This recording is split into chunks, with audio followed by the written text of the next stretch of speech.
Chapter 255. Ah, what crown prince? Li Xian was drunk. With his alcohol tolerance, no matter how low the alcohol content was, he would still get drunk if he drank too much. He hooked his arm around Li Yi's shoulder and mumbled, "To be honest, I'm still envious of you.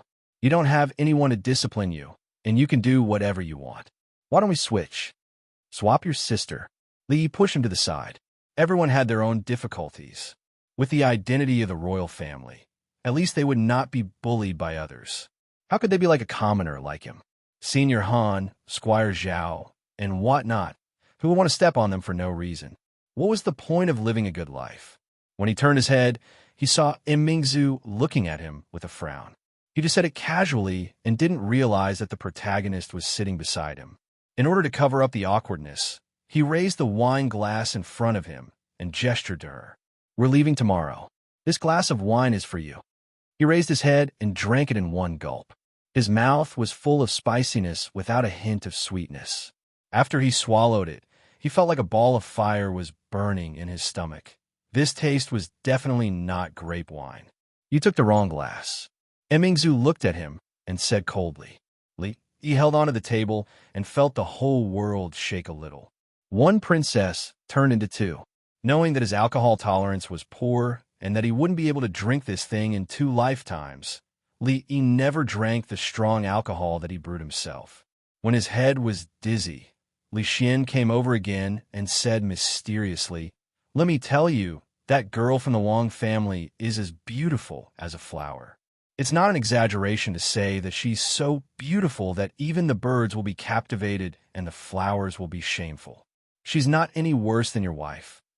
The Wang family has a good background.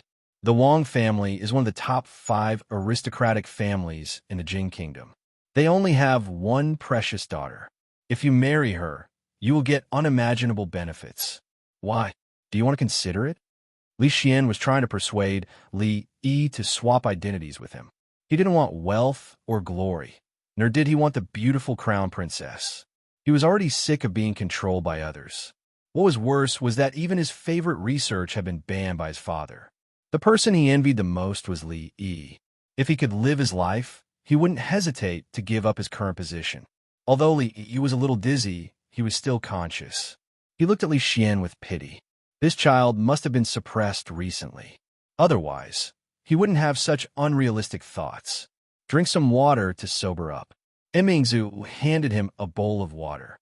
"Thank you," Li Yi replied. He was a little dizzy after drinking 1 cup. He had to find a way to increase his alcohol tolerance in the future. He picked up the bowl and drank it in 1 gulp. His stomach felt like it was on fire again. Li Yi's face twisted. He pointed at her.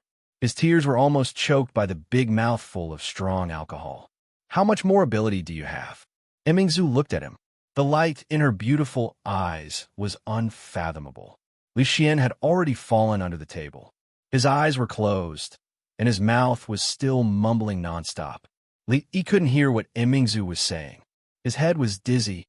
If he didn't have enough alcohol tolerance, it was better not to touch the strong alcohol produced at home. He stood up and walked to his room unsteadily. The things in the room were almost moved out. There was a quilt left on the bed. It would be cold at night if he only covered himself with a quilt. At this time, he couldn't care so much. He fell on the bed and slept. He didn't want to worry about the situation outside anymore. After a long time, he was carried up from the bed in a daze. He smelled the familiar fragrance on Rui's body. He didn't want to open his eyes. He heard her whisper, "Husband, it's cold here. I'll sleep when I go home." Then his body became light. When he woke up the next day, he saw that the bamboo pipe was connected to the outside through the window. He rubbed his head and sat on the bed in a daze. There was no such thing in Rui House. He remembered that after he fell on the bed yesterday, it was now when he woke up. When did he get home? After a while, he thought of something. It seemed Rui had been there yesterday. So, he was carried back by her. After figuring out the reason, Li Yi felt a little embarrassed. Shouldn't this kind of thing be done by men? It was the opposite in his home. The women in the family couldn't be too domineering. Otherwise, it would affect the harmony of the family. When he was thinking about this, Rui had already fetched hot water and walked in. Seeing him sitting on the bed, she said softly, "Husband, you're awake. Wash up first.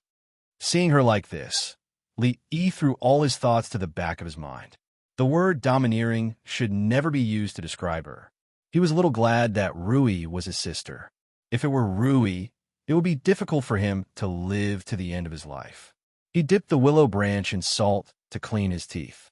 He rinsed his mouth, soaked his hands and face, rubbed them for a while, rinsed them with water, and dried them. He felt much more refreshed. Rui poured the dirty water outside. Xiao Huan used to do these things. Since Li Yi was injured last time, she did these things more frequently. When she walked to the door, she seemed to think of something and said, "By the way, Arrestor Li seems to be leaving. Husband, don't you want to go out and see?" When Li walked out the door, there were already a few carriages parked in front of the courtyard. A few armed men were tying up the goods on the carriages tightly. Shun Liang was also in the crowd. He was much more energetic than the first time they met. The clothes on him were probably worth only a few taels of silver. The woman called Yin Yang was holding his arm with a happy look on her face. If Im Mingzhu wanted to return to the capital, it was impossible for her to bring him along. This kind of person would be a pillar of the country if used well. If not, he would be a terrorist. No matter which possibility it was, he had to be firmly controlled by the country, losing his freedom in exchange for a lot of things. It was hard to say whether it was good or bad. Everyone's choice was different. Looking at the smile on his face, he should be very satisfied with the current situation. A luxurious carriage was parked on the other side of the gate. A slender hand lifted the curtains of the carriage, revealing a face that made Li Yi slightly startled. Mingzhu had always been dressed unisex. She was wearing a constable's uniform, just like a man. Li Yi did not see her as a woman from the bottom of his heart. He had seen her in palace attire at the Ningguang residence. However, it was dark at night, and he could not see clearly. This was the first time she appeared in front of him in the appearance of a woman. He had to admit that regardless of gender, the appearance of those with the surname Li was not bad. Li Xian, and Mingzhu, and of course himself. Why? Do you also want to return to the capital with me? Seeing that Li Yi kept staring at her, Mingzhu's face showed a rare blush as she looked at him and said, "Have a safe journey." Li Yi gave her his most heartfelt blessing and entered the door in a flash. Bang! The door was slammed shut and the latch was also locked from the inside. "Let's go." And Mingzhu looked deeply at the closed door and said, "Go." The man on the carriage shook the reins. The carriage slowly started and drove into the distance. "Princess, are you really not going to bring that brat?" In the spacious carriage, the old woman looked at Mingzhu and asked in confusion. After a long time, she sighed and said, "Forget it." The old woman nodded and did not say anything else. The carriage returned to silence. Li Yi looked at the carriage disappearing from his sight through the gap in the door and also sighed. If she was not a princess, the two of them could actually become good friends. Unfortunately, there was no if. Chapter 256. By the time Li Yi opened the door, he could no longer see the group of people in the distance. He did not know if he would be able to see them again after today's parting. These days, etiquette was very strict. Girls from rich families would not easily show their faces in public. Li Yi did not believe that the royal family would allow a princess to be a constable for the rest of her life. Although she had said that she would return after the new year, Li Xian had told him that the possibility of that happening was almost negligible. She had returned to the capital this time because of the pressure from the capital. According to Li Xian, the officials in the imperial censorate were about to go crazy. She was a dignified princess, but instead of staying in the palace, she went to a place hundreds of miles away to become a constable. If it weren't for the fact that an imperial censor had accidentally discovered her, everyone would still be in the dark. In the past few days, there were many memorials to the throne. Other than reprimanding the princess, there were other voices. A 17-year-old princess should have been married a few years ago. Even in the past few hundred years, there were not many princesses who got married at such a late age. As a member of the royal family, it was necessary to set an example for the people. If the princess was still unmarried at the age of 17, did she want all the women in the world to follow her example and stay at home as a leftover woman? If all the women married at such a late age, how could the country's population increase? How could the Jing kingdom become powerful? Since ancient times, the imperial censors were not afraid of causing trouble for others, especially for the royal family. With a few words, they could elevate a small matter to the height of politics. If it was not handled well, the etiquette would collapse, and the country would not be far from being destroyed. It was obvious that Her Royal Highness was in trouble. Who knew if she would throw a few bombs at the censorate when she returned and send them all to heaven? She could even announce to the public that the heavens did not approve of their behavior and sent down divine punishment. This matter was not for Li Yi to worry about. Her Royal Highness was not someone who would suffer losses. He believed that she would be able to handle it herself. However, she did not bring up the matter of him going to the capital with her. This made Li Yi feel that the farewell banquet was not in vain. After standing at the door for a while, a relaxed expression returned to his face. He shook his head and walked into the courtyard. Everyone had their own lives. This was just an interlude. Life had to go on. He promised Xiao Huan that the next time it snowed, he would make a snowman that looked exactly like her. However, looking at the recent weather, the little servant girl might have to wait for a long time. Even if he couldn't make a snow sculpture, he could still draw a portrait. When she came out just now, he had asked her to wash up, put on her prettiest clothes, and dress herself up carefully. He even asked her to put on the gold and jade hairpin that she was usually reluctant to wear in her hair. Hearing that she could also have such a painting, the young maidservant was overjoyed. She looked forward to it even more than the snowman. After all, the snowman would melt when the weather was clear, but the son-in-law's painting would be preserved forever. Although she really wanted a snowman that looked exactly like her, she would just have to beg the son-in-law the next time it snowed. Xiao Huan stood under a winter sweet tree in the courtyard. Li Yi picked up the brush and traced on the paper. Rui had just come out to see it. Li Yi felt that he could not favor one and discriminate against the other. After Xiao Huan got the painting, he asked her to call Rui out as well. Why did Mississippi Lu want it? Didn't she already have one? Why did she ask for it? The posture of holding the sword must be imposing. It would be best if it could be painted with the feeling of a grandmaster. Who knew what a grandmaster looked like? Li now felt more and more that second granduncle had the temperament of a real grandmaster. The more powerful a person was, the more ordinary he looked. For example, the divine monk sweeping the floor could fight two peerless master pros alone, as if it was a game. Second granduncle, who was deaf and liked to take advantage of others, could also be a boss-like figure in the martial arts world. Of course, if he painted Mississippi Lu with the temperament of second granduncle, the price would be too high. He might not be able to bear the consequences of doing so.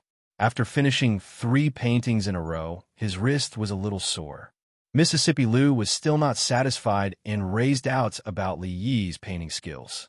He was too lazy to pay attention to her. It was just that he smashed the snow sculpture that looked more like her last time. Why was she still holding it in her heart and like to find fault with him? Women were too vengeful. He should not provoke them as much as he could. The weather was good today. Lying on the rocking chair, sunbathing, and thinking about things, Xiao Huan ran over and told him that the old storyteller in the brothel was looking for him. Why was Old Sun looking for him? Could it be that he encountered some problems in the brothel that he could not solve? Recently, Li Yi had been preparing to discuss some things with him.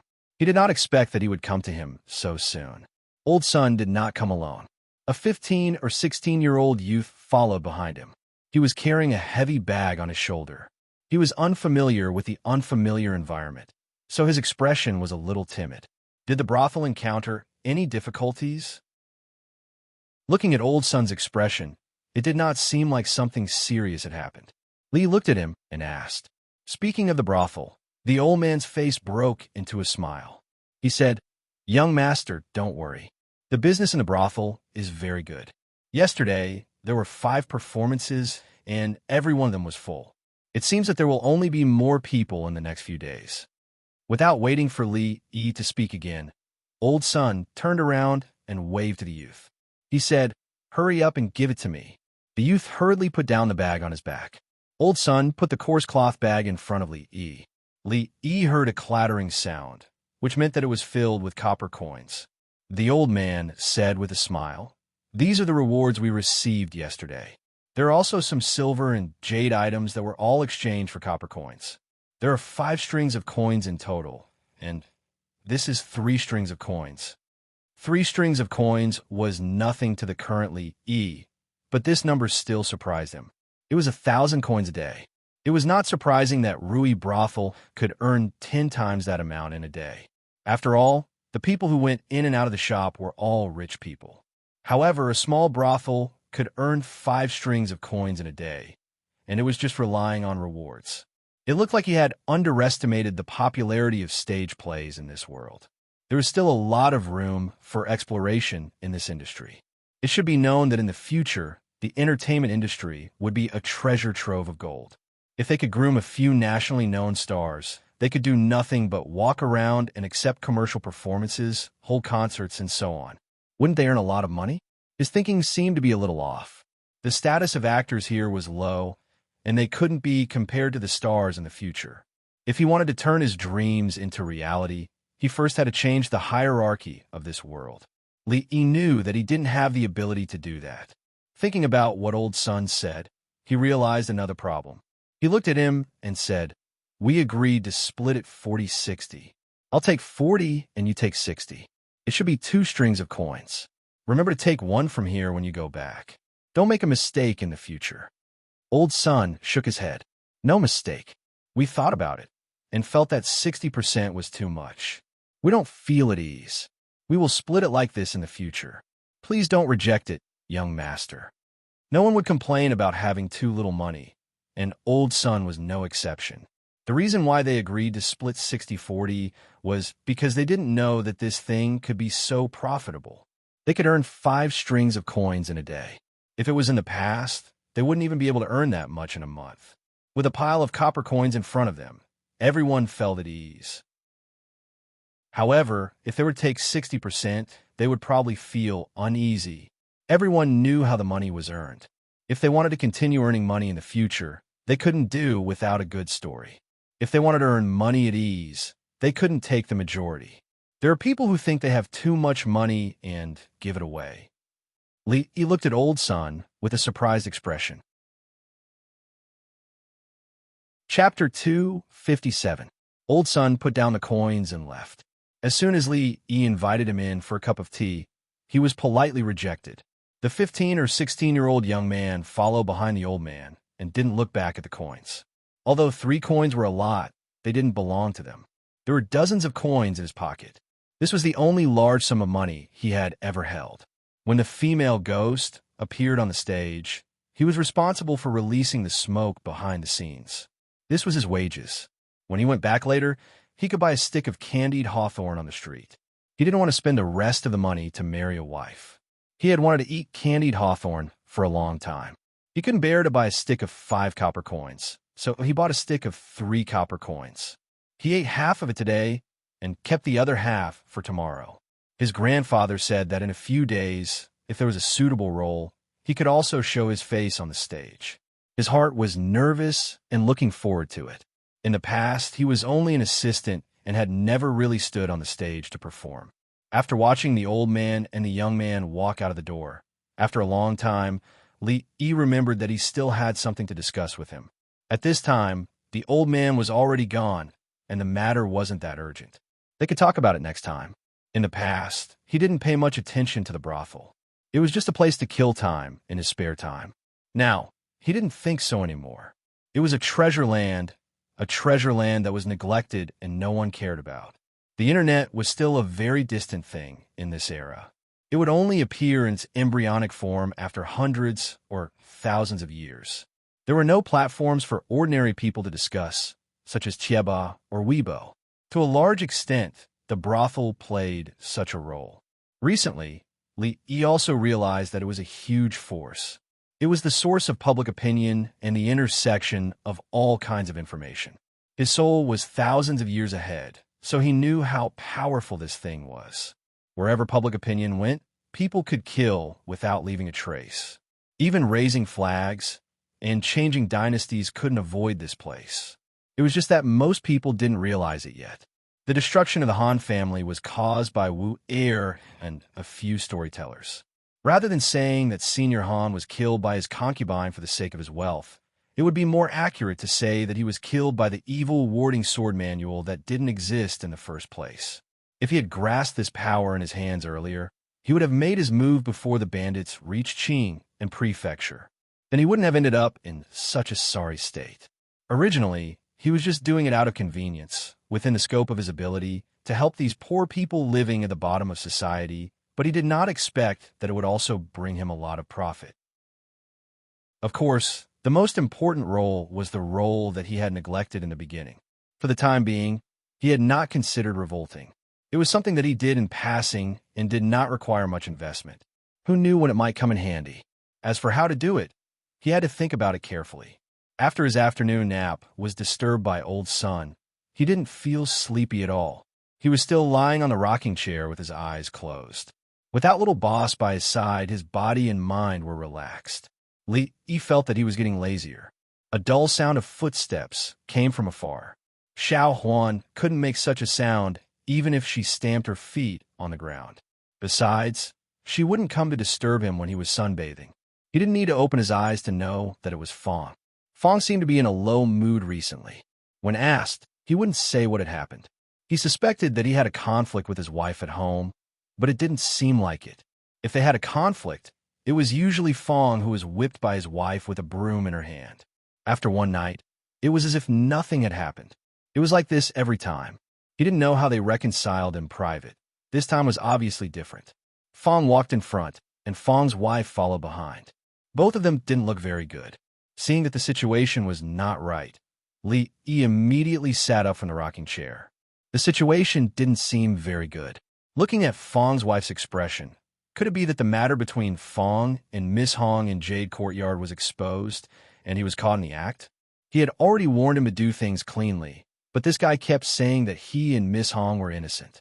Now he had made a big mistake, hadn't he? Before Li Yi could ask, Fong's wife pointed at Fong and said with a livid face, "Fong the Third, do you still want to live like this?" Fong's face also darkened, and he said, "You're a woman. What do you know? Go home." Fong's wife didn't give in at all. She said, "You have no conscience. We can't live like this anymore." Poor mother and daughter, it was over. It seemed that the matter had been exposed. Was Fong planning to elope with Miss Hong? Or was he going to welcome her back home? He immediately came to a conclusion in his heart. Fong's face was livid, and he didn't speak. Li Yi glared at him, walked to Fong's wife, and said, "Sister-in-law, don't worry. I'll make the decision for you. If he dares to bring Miss Hong home, I'll put him in prison and let him reflect for 10 days to half a month." Miss Hong? Fong's wife was stunned. She looked at Li Yi and asked in confusion, "What Miss Hong?" Fong's face was also livid. Cold sweat broke out on his forehead, and he began to be a little unsteady on his feet. Li Yi looked at the puzzled expression on Fong's wife's face. He looked back at Fong and found that he was winking at him. Li Yi's expression didn't change. He turned back and continued, "Sister-in-law, you don't know this. This Miss Hong is a performer in the brothel. Her singing skills are first class. Fong said that you like to listen to songs, so he must buy Miss Hong and let her sing for you every day. How much money do you think it will cost? How can ordinary people afford it? But don't blame him. After all, he's also kind. If you don't want to buy her, then don't. We're a family, so there's no need to hurt the harmony." Fong's wife's face softened a little, but she still glared at Fong and said, "We only have a few taels of silver at home, and you're so arrogant. You want to buy a performer to sing for you. Is that something we can afford? We need another mouth to feed a home, and there are no extra rooms. You're such a prodigal." Although it was a reprimand, her tone was much softer than before. Fong smiled embarrassedly, tacitly agreeing with what Li Yi had just said. Li Yi also wiped the sweat in his heart. Fortunately, he was quick-witted. Otherwise, he would have to go to Fong's grave every year on this day to burn a few incense sticks and remove the weeds. The misunderstanding was resolved. Fong's wife said that it was fine to go to the brothel to listen to the songs. After all, they were not a rich family and couldn't afford to keep performers. Fong took the initiative to admit his mistake. The couple lived in harmony. If it weren't for Li Yi standing in the middle and ruining their world, the atmosphere would have been even more perfect. Fong put a medium-sized bag in Li's hand, looked at his wife, and said, "We'll take the money that we should take. You can't touch a penny that we shouldn't take. I'll make the decision on this matter. You don't have to worry about it anymore." The woman's lips moved, but she finally nodded and didn't say anything. "What is it?" Li was puzzled by what he heard. Fong looked at him and explained, "This is the share of the Rui Du in liquor. You can take it back, son-in-law. Although it's good to be able to earn money while lying in bed without doing anything, I don't feel at ease with this money." Li opened the bag, and there was a dazzling white light inside. He was a little stunned. What was going on today? Why did everyone line up to give money? Chapter 258. Fong felt that money earned while lying on the bed was not peaceful. Li did not agree with this statement. Earning money while lying on the bed was also a kind of ability. With Fong's physique, he would definitely have a bright future in this industry. Although compared to the future, the overall atmosphere of today's society was more conservative. As long as he stood on the street holding a sign, he would definitely attract many lonely, noble women who would send their maids to secretly give him an invitation. Finally, he knew why old Fong had been depressed for the past few days. He was purely idle. "Do you know why this money is not peaceful for you?" Li looked at him and asked. Fong looked up at Li with a confused expression. "Have you ever seen second uncle sit under the tree outside and take a nap for the whole day?" Li looked at him and asked. Fong nodded. These days, he would occasionally sit under the tree and stare blankly. Second uncle would take a nap for the whole day, and he would stare blankly for the whole day. However, why did the son-in-law ask him this? "Have you ever seen Mrs. Su go out early in the morning and come back late at night, carrying candy haws?" Li continued to ask. Fong nodded again. Although Rui Lu's profits were greater, some women were bored at home and would go out every day to sell candied haws without a break. "Have you ever seen the sun rise from the east roof and set from the west roof?" Li finally asked. The expression on Fong's face was even more puzzled. He did not know why the son-in-law asked these things, but he still nodded mechanically. "This is where your problem lies." Li threw the bag of money to him and said, "Why are you looking at things all day instead of working hard?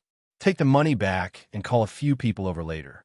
There's work, and don't think about being idle in the future." Li realized that not everyone could be as carefree and at ease as he was. For people like old Fong, he had to find something for him to do in order to be at peace. The closer it was to the end of the year, the colder the weather became. He lit the stove in the room, but it was still so cold that he couldn't even stretch out his hand. He planned to make a Kong in the kitchen. Almost every house in the northern countryside had this thing. It was usually connected to the bottom of the stove. There was no need to deliberately add firewood to the fire. The heat generated from cooking every day was enough to keep the house warm for an entire day. If there was no warmth before going to bed at night, Grandma would bring a large pile of firewood, straw, or cornstalk from outside. Within a few minutes, her body would be warm. Because of this thing, when he lived in the countryside when he was young, he never had to worry about keeping warm in the winter. He would stay on the Kong for the whole winter, eating and sleeping on it. This situation continued until he graduated from primary school. Ever since he went to middle school and moved from the countryside to the city, he never slept on the Kong again. It was winter and they had nothing to do. The whole family sat on the Kong and played cards to kill time. Fong soon came over with his men. There were more than a dozen families living in the stockade now. All of them stayed by his side in times of crisis. He didn't treat them badly. He had already given them shares of Rui Du's profits. Recently, he raised the shares of each family a little. These men had been very idle these days. After they moved out of the stockade, they had nothing to do. The candied haws were a small business now. It was run by the family's in-laws and relatives. It was not appropriate for a man to get involved. Taking care of a child at home was not something a man should do. Fong only said that his son-in-law had something to do, and they all came over. It was just a Kong, and 2 or 3 people were enough. With Fong and his men's labor, they could make it today. The kitchen couldn't even accommodate more than a dozen people gathered together. Including Fong, there were 5 people left here. The others went back with a look of regret. Before they left, They even discussed with Fong and his men whether they could change, but Fong firmly refused. Son-in-law, tell me, what are you going to do this time? Fong rolled up his sleeves. At this time, even if Li Yi asked him to climb a mountain of swords and plunge into a sea of fire to chop people on the street with a kitchen knife, he would probably do it. There was something to do, money was safe, and the knot in his heart was untied. Fong was revived on the spot. After knowing that the 6 men were busy in the kitchen, Fong's excitement was obviously reduced. He thought that they were going to do something big, but he found that the gap between his ideal and reality was too big. 2 of them went outside to buy bricks and stones, and the rest of them dismantled the original stove. The stove also needed to be changed. It was not easy to make a stove at this time. Xiao Huan was often choking in the kitchen and crying. No matter how hard she tried, she couldn't light the fire. Because the ventilation was not good, when she lit the fire, she had to keep pulling the bellows next to her. It was very laborious. When Li Yi was a child, the stove at home was also like this. His favorite thing to do was to go to the stove and help her add firewood and pull the bellows when his grandmother was cooking. Later, when the kitchen was rebuilt, it was changed to the new stove promoted by the state. Without the bellows, the ventilation was better, the ignition was faster, and it saved more materials. However, he couldn't find a feeling of giggling and pulling the bellows hard when he was a child. The Kong should be connected to the stove, which was basically the structure in the countryside at that time. When he was a child, he saw the craftsman build this thing, but when he recalled it now, of course, it was impossible. After finding the drawings, Fong and the others violently dismantled the stove. After cleaning out the garbage, he had already drawn the drawings, including the specific size of each structure. This thing looked simple, but the size couldn't be wrong. If it was a little higher or a little shorter, there would be problems. Young master, what is this thing? Fong took the drawings back and forth, but he couldn't see anything. He scratched his head and looked at Li Yi and asked, as long as you put this thing in your kitchen, Zhuzi won't complain about being cold at night. Li Yi said simply and straightforwardly if he explained too much to Fong. Okay, I'll do it tomorrow. Fong never doubted Li Yi's words. He heard from his young master that this thing was as warm as summer when he lay on it. At night, he could hug his wife and baby and sleep on this Kong, which was quite beautiful. Old Sue, it's a deal. Tomorrow, I'll also get this thing for my house. Remember to come and help. If your house also wants to do it, call me. He patted the shoulder of a man next to him and said, when he was dismantling the stove, he wiped the black ash on his hands. Immediately, a big palm print appeared on old Sue's outer shirt. Fong's butt was kicked. The man scolded, son of a bitch, this was just washed by my wife. It's not easy to dry clothes in cold weather. When I go back, she will scold me again. Fong patted his butt and was not angry. He laughed and said, your wife is spoiled. If she dares to scold me, she will slap her. Old Sue laughed and said, I don't know who was beaten by his wife with a broom in the yard yesterday. By the way, who is Miss Hong? Why have I never heard you mention her? When did you hook up with her? Fong's face suddenly turned red, as if it was about to drip blood. In old Sue's proud eyes, he kicked him. Fong Lao-san, how dare you hit me? If you say one more word about Miss Hong, I will beat you again. Okay, I can't beat you. I'll go and ask your wife what is going on with Miss Hong. Old Sue sneered and strode outside. Fong was stunned for a moment. His face changed greatly, and he immediately chased after him. His voice came from afar. Old Sue, brother Sue, don't. Let's talk about it, Xiao Huan mumbled as she walked in from outside. She blinked her big eyes at Li Yi and asked, young master, who is Miss Xiao Hong? Before Li Yi could answer, she could only find a familiar figure in her kitchen. It was still fine in the morning. She said in a panic, how did our kitchen become like this? Chapter 259. After explaining to the little maid for a long time, she finally believed that her kitchen did not attract evil thieves. Unable to find the money, she tore down the stove to vent her anger. Thinking about it, which stupid thief would look for valuable things in the kitchen? Her private money was all locked in a small box, and even the valuable jewelry bought by the son-in-law was all locked in it, hidden under the small bed in the room. She carried the key with her every day, so it would not be lost. What was more, First Miss and Second Miss were at home, and no thief could come in. She was afraid that if she just sneaked into the house before she had time to take a breath, Uncle Fong would break her legs and send her to the yamen. The treasure box was under the bed, so it was very safe. But without the stove, where should she cook today? She would not worry about this later, because the son-in-law said that after the new stove was built, it would not be so difficult to light a fire, and it would not always give out smoke, which made her run out several times to cook. It was said that it could also save firewood. Behind the stove, there was a big bed, which could sleep 4 people. The big bed was connected to the stove, so it was warm at any time every day. When there was nothing to do during the day, they could sit on it to keep warm. Xiao Huan imagined the scene of the whole family sleeping on the big bed, and her little face immediately turned red. Ignoring the blushing Xiao Huan, who was lost in her thoughts, the little girl just liked to let her imagination run wild. Lao Fong and Lao Su had their arms around each other's shoulders and were playing with the mud outside. They did not look like they were at each other's throats just now. Seeing the flattering expression on his face, Li Yi knew that Fong was finished. His weakness was caught, and his status among the brothers would definitely plummet in the future. There might really be a Miss Hong in the Jade Courtyard, and it seemed that she had known Fong for a long time, even before she knew him. In the past, his family was so poor that they could not eat, so it was impossible for them to know each other through prostitution. But every time he mentioned Miss Hong, Fong would blush and stammer. The relationship between them was definitely not as simple as a pure man and a woman. In any case, this was Fong's family business. Although Li Yi was full of curiosity, he did not say it, and he would not break the casserole to ask. Walking out of the yard, they did not go far before they heard the sound of reading from a small yard next to them. It was Qin Xin teaching the children. A yard in the house was specially made as a school. Originally, there were 2 rooms. After removing the middle wall, there was a big classroom, and the small yard outside was the playground. Although there were not many students to begin with, there were only about 20 girls, and it was enough to occupy 1 room.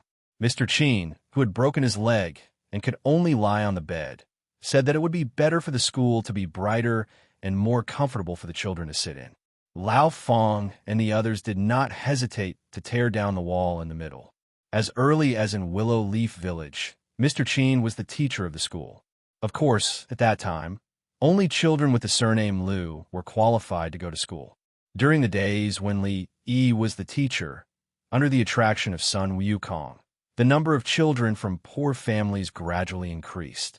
Now, the position of teacher was handed over to Qin Qing. It could be seen that she was very diligent and was born to be a teacher. There were more than 20 children in the big house. As long as they were of the right age, she went to visit their homes and let them go to school. This was a good thing. Children were very naughty. In the past, they ran wild in the village, went into the river to catch crabs, climbed trees to dig out bird nests, and never made people feel at ease. Now that they moved here, they did not have to do these things anymore. The prefectural city was full of crooks and honest people. If they did not let them go out to play, the house would be turned upside down. No parent did not have a headache. Little Qin could help them look after their children, so there was no parent who wouldn't be willing. If the naughty child was playful and didn't want to go to school, they would slap him on the butt and ask if he wanted to go. If he didn't want to go, they would slap him again. After a few more slaps, he would be willing. At first, she thought she was looking for someone to look after the child, but a few days later, when the woman was playing with the money, the naughty child proudly pointed at a pile of copper coins and said that she had lost wrongly. 7 copper coins plus 8 copper coins should be 15 copper coins, not 14. The woman was stunned for a moment and gave the naughty child a good beating. 7 plus 8 was 14. She had remembered it clearly since she was young. So how could it be wrong? Counting his fingers and toes again, he realized that he had counted incorrectly. Surprised, she asked the naughty child when he learned to count. The naughty child teared up and said that it was Mr. Qin who taught him. The woman gave the naughty child a few copper coins and told him to buy some good food. Carrying the gift, she went to Qin Qing's house. They had to thank little Qin. Both she and the child's father were boorish people and didn't know a single word. The pile of copper coins at home could only be counted for fun. If they were asked for specific numbers, they would be dumbfounded. But now, their child had only been in school for a few days and already knew how to count. If he knew a few more words, not only would he not have to take the county examination, even if his family met with a disaster in the future, he wouldn't have to starve to death. There had never been a case of a cultured person starving to death. Generations of people couldn't even read a few words. Their great-grandfather generation only knew how to use a saber to kill. Who would have thought that a cultured person would actually appear here? Their ancestral tombs were really emitting green smoke. The families who had sent their children to school all ran to Chin Ching's house. They were not stingy at all with rice and meat. How could they not bring some gifts? Fong carried a stove and went in. The chimney was made of hollow bamboo and tied tightly together. From then on, this new type of stove had successfully been installed in all the families in the house. The honeycomb briquette was also ready. Uncle Han made a mold and pulled over a few carts of coal powder. Soon, the briquettes with holes on them were piled in front of each family's house.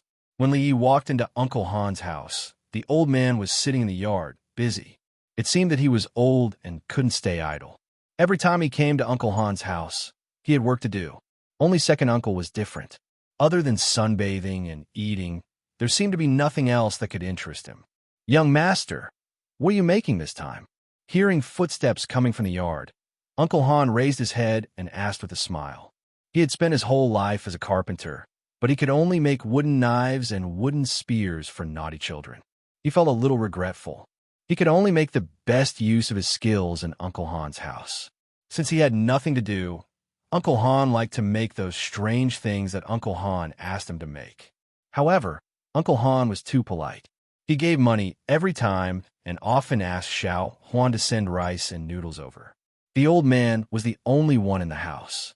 The silver biscuits hidden under the water tank in the kitchen could not be used up in this lifetime. He was actually embarrassed to trouble Uncle Han every time. However, Uncle Han was the only one around who had this skill. Besides, it was not easy for him to live alone. He definitely wouldn't want to give money to the old man for no reason.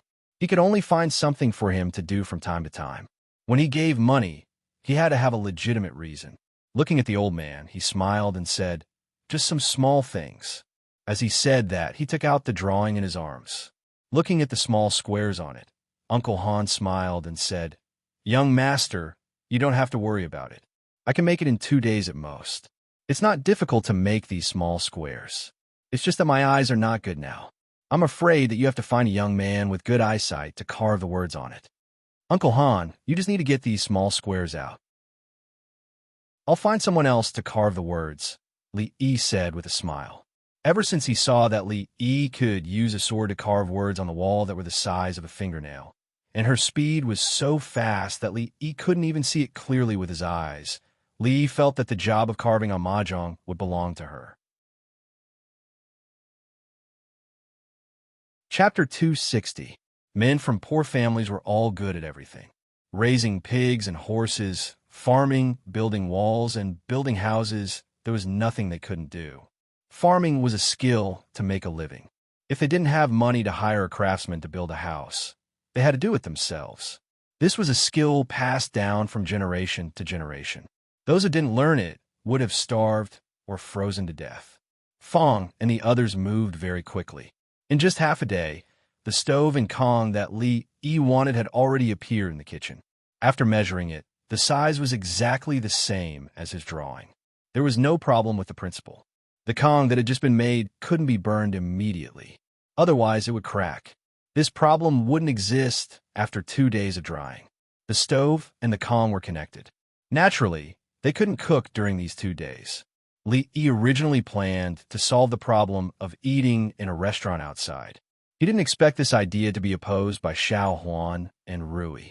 Although his family didn't lack that bit of money, which decent family would go to a restaurant every day to eat? That was something only prodigal sons and prodigals would do. Rui Workshop wasn't far from here. The kitchen there didn't lack anything. They had cooked there yesterday. They could just eat in the shop for the next 2 days. Li Yi didn't have any objections. The brothel was just next to Rui Workshop. He could discuss things with Old Man's son on the way. Fong had already brought a few people to smash his own stove. He didn't even consider the problem of where they were going to eat today. The stove in the son-in-law's house had been smashed. How could his house not be smashed?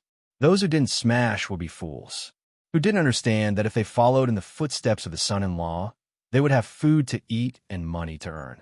They had been living like this for the past few days. Otherwise, they would still be living in the village on the mountain. When Li Yi and his family were preparing to go to Rui workshop, Mrs. Fong was pointing at Fong's nose and scolding. "You're such a glutton. The stove at home is broken. Where are you going to cook today?" Fong's mother-in-law was full of anger. She washed the vegetables and was about to cook, but this guy ran in and smashed the stove. She was almost scared to death. The mother and son in the family relied on this man to survive.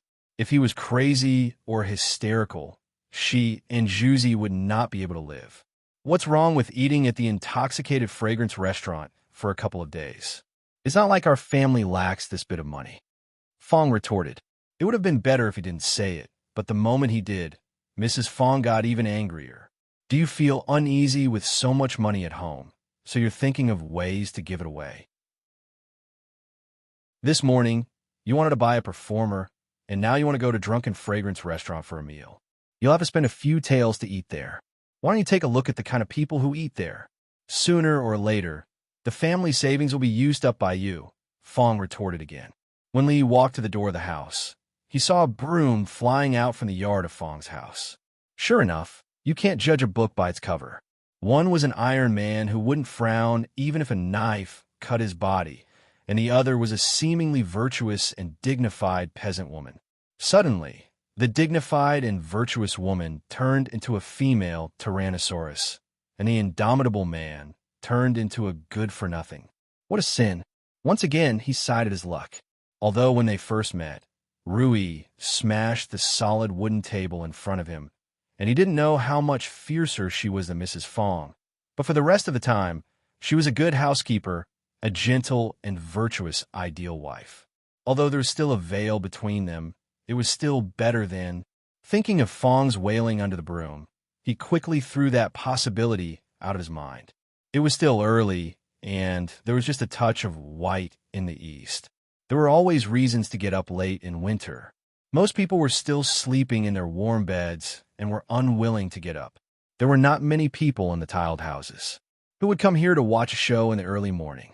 The open brothels were empty, and the doors of the wine shops and tea houses were closed. Only a figure occasionally walked out of the brothels. His footsteps were weak, and he was still thinking about how good the girl's kung fu was last night. In one of the brothels, Sun Yun, who had just turned 15, got up very early. He put the rag in the warm water and quickly wiped the tables and chairs. He needed to wipe the tables and chairs clean before the brothels opened. There couldn't be any dirt on them. Then he boiled the hot water so that he could prepare tea for the customers at any time. He was only wrapped in a thin jacket, but his forehead was covered with fine sweat. The young man's body was not afraid of the cold. After working for an hour, he only felt that his body was steaming hot, and he didn't feel cold at all. He didn't do this work for free. Sister Watching said that if he could get up so early every day and finish wiping the tables and boiling the hot water, she would give him 10 copper coins. She would pay him once a day. Thinking about the dozens of copper coins lying in the small money bag that he secretly hid, he thought that one day he would be able to save enough money to marry a wife. He wouldn't need his old grandfather to worry about him anymore.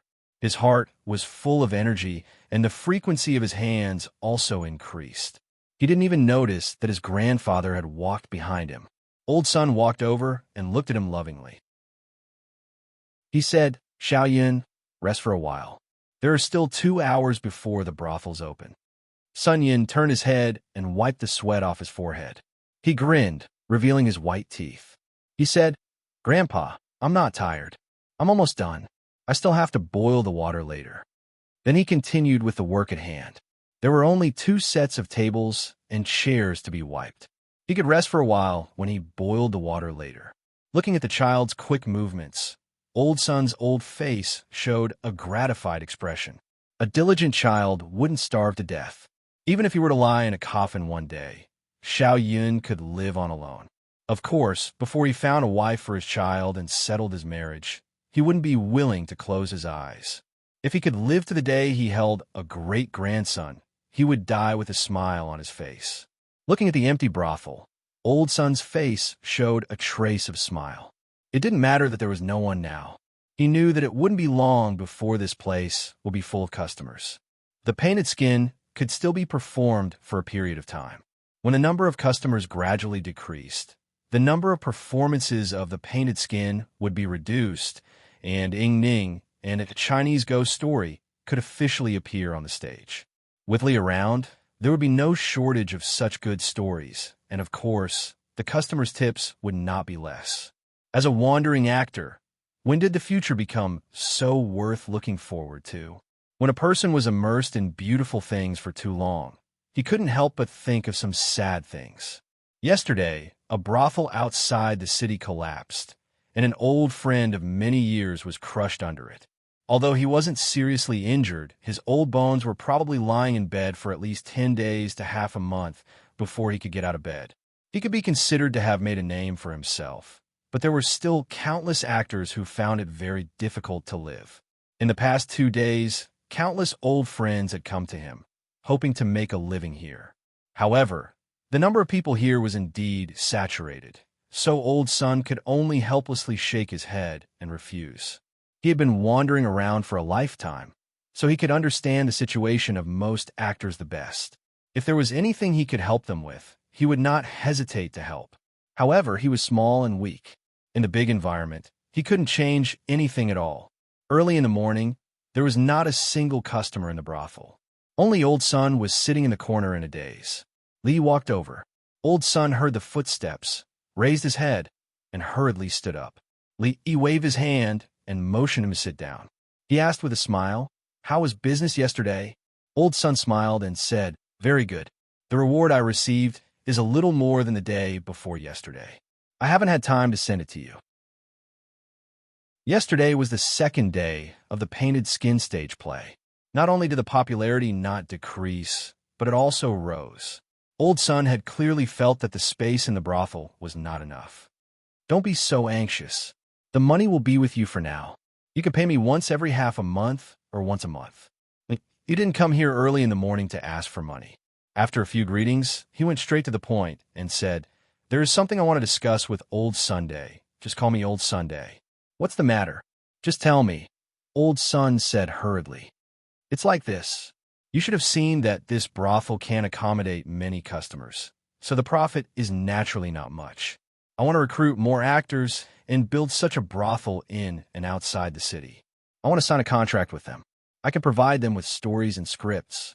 As for how to distribute the profit, you can distribute it according to the proportion like we do, or you can give them a fixed monthly salary." Li looked at Old Son and said, this wasn't an idea that came to him in the past 2 days. When Li saw the strange culture of the brothel for the first time, he had this idea. What he didn't lack were good stories and scripts. The library contained the essence of thousands of years of culture in Huaxia. It was almost inexhaustible, and he couldn't use it all in his life. After seeing the celebrities who made money so much that their hands cramped, and then looking back at their miserable predecessors, he always felt strange in his heart. Li was very interested in making a small change in this industry. In addition to this reason, he was also happy to see the poor people at the bottom of society live a better life. Many people were intoxicated by their graceful dance and long sleeves. They were the creators of art, but when people appreciated art, they imposed a lot of suffering and humiliation on the creators of art. This was unfair. Of course, there were some reasons that were not known to outsiders. When the entertainment industry in this world began to flourish, the lowly actors became the idols in people's hearts. A name written casually could be sold at a sky-high price. Wherever they went, they could hear the cheers of fans. People knew which actor's dance was the best in the world, and their singing was unparalleled. They didn't know who the emperor of the country was. This kind of scene always brought back some memories in the depths of his heart. Living in this world, both material and spiritual enjoyment were indispensable. When people were no longer hungry, they would pursue a higher level of spiritual pleasure. This could be seen from the painted skin stage play, which was always sold out. This was a huge cake a cake that had not been noticed by people yet. He had to seize the opportunity before others discovered it. Of course, after recognizing the particularity of the brothel, he didn't intend to give up the opportunity to control the invisible power in his hands. This world was too unsafe. If he didn't have enough power in his hands, he could be crushed like an ant at any time. In the past few months, the peaceful life in Willow Leaf Village was gone forever. There had been earth-shaking changes. He always felt a little guilty if he still lived as carelessly as before. "Child, what did you just say?" The old man thought that he had heard it wrong, and even his voice was a little trembling. Before Li spoke, he asked again, "Are you willing to accept those poor people who wander around and give them food?" The old man's voice was still a little trembling, for fear that he had misunderstood. Whether those wandering performers could fill their stomachs depended entirely on luck. If they met a generous customer, they wouldn't have to starve for a long time. If the customer only watched the performance and didn't give money, they would have to tighten their belts for the next few days. When did people from Luchi get a fixed salary? He was a little puzzled as to why the old man had suddenly become so agitated. Since the stage play Painted Skin had such good ratings, when Journey to the West and Legend of the White Snake came out, who knew how shocked these country bumpkins who had never seen the world would be? This was a business that would not lose money at all. It was too ridiculous to rely on other people's money to eat. Some people didn't even need to pay a penny to watch a performance. After watching, they left. No one thought that this method was unreasonable. Each person had one ticket, and they could sit according to the number. It was so simple and convenient. If he wanted to completely change this industry, he couldn't do it overnight. He temporarily suppressed these thoughts and looked at the old man who was staring at him with excited eyes. He said, "What do you think about giving them 500 cents a month? That's too much, too much." Old man's son was so excited that his beard trembled. In this industry, it was already a blessing from the heavens to be able to eat their fill. Most people didn't even dare to dream of receiving 500 cents a month. If they didn't do this kind of good thing, they would be kicked in the head by a donkey. You could discuss this with Miss Wan first. You can first call some people to try it out. It's not certain whether it will succeed or not. Remember to choose people who know everything. For now, don't send money over. You guys use my share first. If it's not enough, then we'll talk about it. Old man's son patted his chest and promised, "Don't worry, young master. Leave this matter to me. I will definitely do it properly for you." Old man's son's face turned red. This was a good thing for the many performers in Qing and Prefecture. He was very happy that these people in the same industry could have a meal. Li Yi raised his head and looked at the stage covered by the curtain. There was a look of anticipation in his eyes. This world's first entertainment company was about to take its first step. Chapter 261.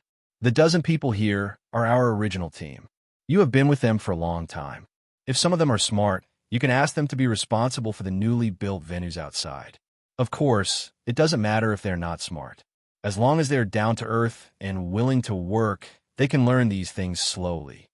Li Yi pinched a piece of osmanthus cake, put it in his mouth, and told his plan to Wan Ruoqing. It's not a solution to live on rewards all the time. In a few days, number the chairs. When they watch the performance in the future, one person will have one ticket, and they will sit according to the number. You could decide the ticket price. The higher the seats are, the more expensive it will be. When all the seats are sold out, start to sell the standing tickets, and the price can be lower. Wan Ruoqing listened carefully and remembered every word he said in her heart. Since ancient times, actors' income had mostly depended on others' rewards. The method of buying tickets before watching the performance had never been heard of. But this was not important. What was important was that this sentence came from his mouth, so it must not be wrong. This method is not necessarily suitable. In short, change it slowly. You know the things here better than I do. You can make your own decisions. Unconsciously, the last piece of osmanthus cake had been eaten. Li Yi stood up, clapped his hands, and said. Wan Ruoqing also stood up, bowed to him seriously, and said, "If this method is feasible, I don't know how many people can avoid being homeless. I thank you on behalf of those actors." The matter of recruiting actors will be handed over to you and Mr. Sunday. Li made no obeisance and said. The reason why he did this was that he also wanted to change the current situation of this industry and let those actors live a better life. But it was more because of his own selfishness. But in any case, a win-win result was always good. He was used to being a hands-off boss. After handing this matter to Wan Ruoqing, he didn't intend to take care of it anymore. She was also an actor, so she was the most suitable candidate for this matter. When he walked out of the brothel and passed by Rui Square, suddenly a figure rushed out from the side and grabbed his arm. "Lord Commandant, you're finally here?" Li was startled, thinking that it was someone from the Green Forest who had come to seek revenge. Just as he was about to struggle free, he heard the figure's surprised and delighted voice. From the looks of it, Xiao Chen was not here to seek revenge. Xiao Chen took a closer look and asked doubtfully, "Physician Chen, what are you doing?" The person in front of him was Physician Chen of Huichun Hall. After not seeing him for a long time, the old man who was previously quite spirited had actually become much more haggard. It was unknown what had happened during this period of time. He invited him into the Rui workshop and poured him a cup of green tea. After taking a sip, Dr. Chen sighed and said with a bitter tone, "County Lieutenant, you really made me look for you for a long time. Why is Dr. Chen looking for me?" He looked at him in confusion. Did I owe him money? Looking at him, it seemed that he owed him a lot. Impossible. I don't remember when I borrowed money from him. Looking at the county lieutenant's confused face, the expression on Dr. Chen's face could no longer be described in words. Since the last time he saw the county lieutenant suture the wound with a needle and thread, Dr. Chen knew that this was another great achievement. He solemnly asked him to spread this method.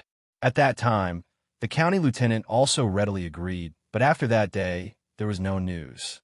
Although he personally saw the county lieutenant's rescue that day, he went to see the patient. The suture was obviously not an ordinary thread, and there seemed to be some details before the suture. He still had a lot of doubts in these aspects. It was a matter of great importance, so it was impossible for him to hastily present this method. As a doctor, Dr. Chen certainly knew the importance of this method. If all the doctors in the world could learn this method, many lives would be saved. In the days when he was waiting for the county lieutenant to teach this method, he didn't know the taste of food and couldn't sleep at night. If he could also leave a small mark on this great merit, what kind of honor would it be? However, after waiting for a few days, he didn't see the county lieutenant again. Dr. Chen couldn't sit still and went to the county government office to look for him several times, but he only got the answer that the county lieutenant was not in. He went to the Rui workshop to look for him, but the door of the shop was closed, and there was a big lock hanging outside. He stayed outside for several days, but no one came. One night, he finally saw the light in the shop, but before he got close, he was put on the neck by several knives at the same time. He was almost scared to death in the middle of the night. If he didn't explain his identity to those people, his head would have been cut off. Thinking of his experience these days, and then looking at the county lieutenant's confused expression at this time, it was obvious that he had forgotten about that matter. Dr. Chen almost spat out a mouthful of old blood. Forcibly suppressing his old blood pressure, Dr. Chen stood up and respectfully bowed to Li, saying, "I beg you, Your Excellency, to spread the method of suturing wounds to the world. Countless people and soldiers will remember the county lieutenant's great kindness." After Dr. Chen spoke, Li remembered this matter. At that time, he seemed to have said that he would teach him the method of suturing wounds, but he didn't. At that time, he was worried about those gangsters, so he didn't remember it later. If he hadn't suddenly mentioned it today, he probably wouldn't have remembered it for the rest of his life. They didn't need to remember his great kindness. Saving a life was better than building a 7-story pagoda. Suturing wounds didn't require any technical content, but it could play a big role on the battlefield. If the doctors in the army could learn it, at least more than 20% of the soldiers could escape from the line of death. Gunpowder was like a devil locked in Pandora's box, a machine that harvested human lives in the cold weapon era. Li was the person who released it. No one knew how many people would die in the hands of this devil in the future. Although he didn't do it himself, it could be regarded as an indirect sin. He didn't want to build an innumerable pagoda to become a Buddha, but it was good to reduce some of his sins. In order to ensure that he didn't miss any key information, Dr. Chun made full use of the truth that a good memory was inferior to a bad pen. He deliberately borrowed a pen and paper from Li Yi and wrote down all the words that Li Yi said next. After that, he also asked Li Yi to check it several times until there was no mistake. Looking at the dense page of paper, Dr. Chun finally showed a smile on his face. This piece of paper was as light as a feather, but it weighed more than 10,000 pounds in his heart. If the future generations could remember his name when they mentioned the suturing technique again, besides feeling grateful to County Magistrate Li, he wouldn't have any regrets even if he died now. County Magistrate, I, Chun Mufeng, dare not forget your kindness in this life. Dr. Chen's face was solemn, and he once again bowed respectfully to Li Yi. The bow just now was for the people in the world, and this bow was for himself. In this world, everyone wanted to have a chance to leave their name in history and be remembered by the future generations. Dr. Chun was naturally no exception. County Magistrate Li, who gave him this opportunity, could accept his big bow. County Magistrate, if your relatives and friends need medicine for any diseases in the future, you can come to our Hui Chun Hall. We won't charge a penny for the medicine. In order to show his sincerity, Dr. Chun patted his chest and said. Li looked at him. Compared with Her Royal Highness, who only exploited him and never gave him any benefits, Dr. Chen's sincerity was already very good, but why did he still have an urge to kick him? Chapter 262. Dr. Chun held the piece of paper and left as if he had found a treasure. Before he left, he told Li Yi that when he got back, he had to make a copy of what was written on it and personally hand it over to Sir Lu of the Imperial Physicians Bureau. As for the original manuscript, which was this piece of paper, he had to keep it at home and pray to it every day so that it could be passed down to future generations. It seemed that for the ancient people, money was not the most important thing. Even when they did not have enough to eat, clothes to wear, and food to eat, they still valued reputation and honor more than anything else. Scholars sharpened their brains to enter the court and become an official. Which one of them did not have ambitions to fulfill, to make a career, and to leave their name in the annals of history? Perhaps later on, they only thought about making money and wielding power, but that was a trend in a bad situation. One could not deny their original intentions. Dr. Chun put down his pride and asked him for advice on suturing wounds. He even traveled thousands of miles from Qing, in prefecture, to the capital to personally hand this thing over to the hands of the imperial physician Lu Jimin, so that all the doctors in the world could learn it. All this was just to leave a small mark in the annals of history. If someone in the future, when suturing a wound, had a 1 in a million chance of thinking of the name Chun Mufeng, he would probably laugh out loud in his coffin. His obsession was so deep that if Li Yi had said no at that time, Dr. Chun would probably have knocked his head on Li Yi's body to prove his sincerity. As he walked out of Rui's workshop, he sighed. Leaving a name in the annals of history was far more practical than a few hundred or 1,000 taels of silver. In the future, if he had a cold or diarrhea, he would not go to other medicine shops, but to Hui Chun Hall. Whatever he could get back was better. Li Yi held a sword in his hand and waved it in the courtyard. Every day, he would take out 2 hours to practice martial arts in the courtyard. This had become his daily routine. The sword in his hand was Lu Rui's treasure. After much coaxing and pestering, he finally managed to borrow it from her. He also used 10 pieces of osmanthus cakes as a condition for her to teach him a set of swordsmanship. The osmanthus cake was given to him by Wan Ruoqing. He liked doing business without any cost the most. In 2 days, he had almost mastered the basic sword art taught by Lu Rui. When he was fighting with Mississippi Lu, who only used a branch and did not use any true chi, his sword was knocked away after only 2 moves, and the branch was on his neck. The evaluation he received was that he only knew inflexible moves and did not know how to be flexible. Even if he learned a powerful sword art, it would be useless. He was also helpless about this. He didn't have much experience in fighting, and only Mississippi Lu was willing to spar with him. How much flexibility could he possibly have? He also knew where his shortcomings were. When it came to practicing martial arts, not everyone could dominate the world after learning a powerful martial art. Without enough accumulation of experience, it was like owning a treasure for nothing. The only thing missing was the key to open the door. It would be a waste not to use the free sparring partner. If he fought with Mississippi Lou more, he would become more and more powerful. Uncle Han walked over with a cloth bag in his hand and put on the stone table. There was a rustling sound coming from the cloth bag. Uncle Han smiled and said, "Young master, the small wooden blocks are all done. Thank you for your hard work, Uncle Han." He opened the cloth bag and saw piles of small wooden blocks inside. They already had the shape of mahjong, and the size was similar to the size of the mahjong in the future. The edges and corners were also polished very smooth, so it would not hurt his hand. He counted the number, and there were exactly 150 pieces. There were 136 pieces in a set of mahjong. In case one piece was broken, there was a spare. Now that he had the wooden blocks, he would leave the rest to Mississippi Lou. Looking at Lou Rui, who was practicing swordsmanship not far away, Li carried the cloth bag and walked over. She was practicing the Tai Chi swordsmanship. Recently, she seemed to have hit a bottleneck. She often raised her sword and slashed randomly. When there was nothing to do, Li did not dare to talk to her. "Rui, how about we discuss something?" Seeing Li walking over, Lou Rui put away the sword in his hand. He glanced at her and said impatiently, "What?" Her tone was a little irritated. These days, her learning of the Tai Chi swordsmanship was smooth. 2 days ago, she finally hit a bottleneck. Her progress was slow, as if she was stuck in a quagmire.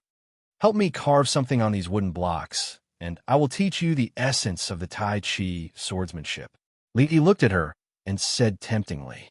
Negotiation was also an art. First of all, one had to know what the other party needed. Then, they would be able to achieve miraculous results. Because of this matter, Mississippi Lou was like having her period for the second time in a month. Her temper was bad, and even Xiao Huan was avoiding her. She could not resist the temptation and could only be a free labor in exchange for what she needed. "You know the essence of the Tai Chi swordsmanship?" Anger flashed across Lou Rui's face. She glared at him. "Why didn't you tell me earlier?" Because she had hit a bottleneck. She was thinking about how to break through even when she was eating and sleeping. Suddenly, someone told her that she knew the essence of the Tai Chi swordsmanship. Her first thought was not happiness, but anger. This was Mississippi Lou's logic. Seeing that Mississippi Lou's gaze was starting to turn hostile, Li was a little puzzled.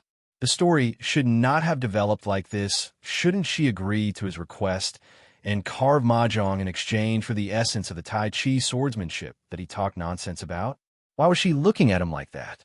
"Wait, why did she raise her sword? What do you want?" "Wait, let's talk. Put down your sword first. Don't do it. Help." After a while, Li was forced to a corner by Lou Rui. Mississippi Lou probably did not know that her current position was called leaning against the wall in the future. She only looked at Li with a mocking gaze. Li felt that he was too naive just now. Women were unreasonable creatures. If this woman was called Lou Rui, then she could not be judged by common sense. The idea of using the essence of the Tai Chi swordsmanship that even he did not know whether it was real or fake had been proven to be impossible. Looking at Mississippi Lou's expression, she was ready to force herself on him. There was no rice at home, so Rui took Xiao Huan out to buy some. Uncle Han closed the door when he went out. There were only the two of them at home. Even if they screamed their throats out, no one would come to save them. For Taiji, the sword moves aren't important. Only by memorizing the constantly revolving sword intent and forgetting the order of the moves can one obtain its essence. When facing an enemy, one must control the sword with his will, allowing it to be ever-changing and have endless moves. Only by mastering it thoroughly can one be able to use it as one pleases. A man knows when to yield and when to stand tall. Facing Mississippi Lou's robbing behavior, Li decided to compromise for now. Although he did not really understand what this sentence meant, when Zhang Sanfeng taught Zhang Wuji swordsmanship on Wudong Mountain, he made him forget the moves. Perhaps this was what it meant. It should be able to scare Mississippi Lou, right?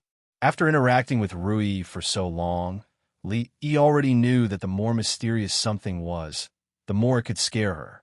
As for whether or not she could learn anything from it, it would depend on her own comprehension. Sure enough, after hearing the sentence, Mississippi Lou finally let go of him. A familiar blank expression appeared on her pretty face. Li let out a sigh of relief. When it came to tricking people, ordinary people could not be compared to those Taoist priests and monks. Priest Zhang was really a god, and he could not catch up to him. Chapter 263. Just when Li gave up on the idea of hiring Mississippi Lou for free and planned to do it himself, Lu Rui walked over with her sword in her arms. "Tell me, what did you want from me?" She looked at Li with her sword in her arms. The feeling of a storm just now disappeared without a trace, and she felt a sense of lightness. "Nothing much. I just want you to help me carve something on this." Li pointed at the pile of small wooden blocks and said.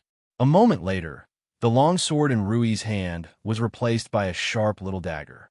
Her movements were so fast that Li couldn't see it clearly. Rings or long strips quickly appeared on the small blocks. After they were carved, she threw them to Li. Li couldn't believe it. Mississippi Lou had changed so much before and after. Did her period leave for the second time this month in such a short time? Or did she really understand the essence of Tai Chi sword from those words and successfully break through the realm? After careful observation, he found that there seemed to be some small changes in her body. In the past, she was like a sharp sword that could scare people to death with just a glance. Now, that kind of temperament had weakened a lot, and there was an additional indescribable feeling. This feeling was more or less similar to the feeling that Rui gave him. Li sighed in his heart, feeling quite hurt. What kind of person was this? He just randomly made a few sentences, and she actually understood the essence of martial arts. Wasn't what she said just now nonsense in wuxia novels? Could it be that old Master Jean, the master of wuxia novels, was actually a peerless master who returned to the natural state? He probably wouldn't have the chance to verify the truth of this matter in this lifetime. He picked up the small wooden block that Lu Rui threw over and painted the patterns on it. The ink quickly seeped in, and he put it under the sun to dry it in a short while. Winter really wasn't a good season. It was annoying to always be under the sun. Occasionally, he could sit on the Kong and play mahjong to change his mood. There were 4 people in the house, just enough for a table. In a few days, he would also make the poker cards. When Rui and Xiao Huan cooked, the 3 of them could also play do diju. Thinking about it, it wasn't a bad idea. "Old son, you're such a busy man. How come you have time to visit me today?" In a dilapidated thatched cottage outside the prefecture city, an old man who was lying on a bed looked at the old man, surnamed Sun, as he walked in and said with a smile, "I came to see if you're dead or not." Old Sun said without hesitation, "Don't worry. I have to see if you're dead before I can close my eyes." They were old friends who often joked about such things. The old man lying on the bed with a somewhat dispirited complexion did not get angry. Instead, he retorted sarcastically. Old man's son placed a pile of things in a corner. Immediately, a young man came over with a porcelain bowl and respectfully said, "Grandpa's son, drink some water. You've accepted a good disciple." Old man's son rubbed the young man's head and said with a smile. Knowing that his master and grandpa's son had something to say, the young man put down the bowl and left. Speaking of the young man in front of him, the old man lying on the bed relaxed his eyebrows. The old man on the bed looked at old man's son and said, "Let's get straight to the point. I don't have many years left to live. I heard that your farm has a steady stream of customers these days, and you've turned a dead farm into a farm. I admire your ability, and I've never asked you for anything in my life. I just hope that after I die, you can give his child something to eat. The child is still young, and he can't live alone. As long as he doesn't starve to death, you can do whatever you want with him." "No, that won't do." Old Son shook his head before he finished listening. A trace of anger appeared on the old man's face, and he said, "Old Son, this child's talent is not bad.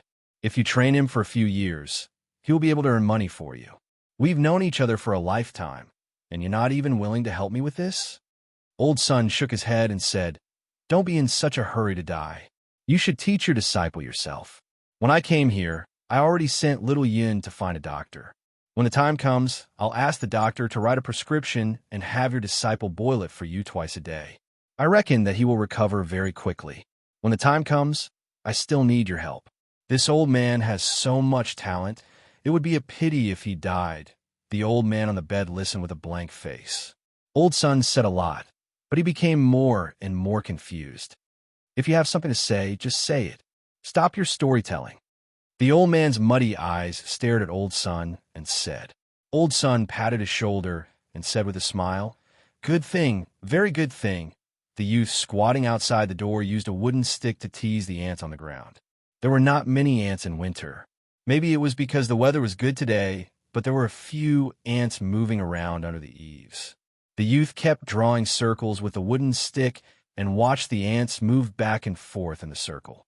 From time to time, he would look back into the house. He didn't know what Grandpa's son and Master were talking about.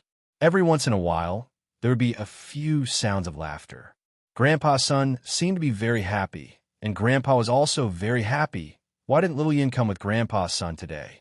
She even said that she would go to the mountains with him to set a trap to catch rabbits in a few days. As the young man thought about this, he raised his head and saw a young man who looked about the same age as him walking over with another figure. 80,000. Li Yi sat cross-legged on the warm brick bed and took a tile from the small table. He rubbed it with his thumb for a while, but he couldn't figure out what it was. He took a peek, shook his head, and threw the tile in his hand out. Looking at the messy tiles in front of him, his expression was quite gloomy. Lady Luck obviously didn't favor him today. After teaching Rui and the others how to play mahjong, he didn't win even once after a few rounds. He lost 5 taels of silver. 70,000. Rui's expression was even more gloomy than Li Yi's. She lost 10 taels of silver. Rui smiled and played a tile. This thing called mahjong that her husband made was quite fun. She had already won 5 taels of silver. 9 circles. Xiao Huan's eyes were curved into crescent moons. Second Mrs. 10 taels of silver were all won by her. When it was Li Yi's turn to play, he clearly felt his thigh being pinched by someone. He looked down and saw that Mississippi Lu was making a gesture to him. She stretched out 2 fingers on one hand and made a circle with her index finger and thumb on the other. This was what 2 circles meant.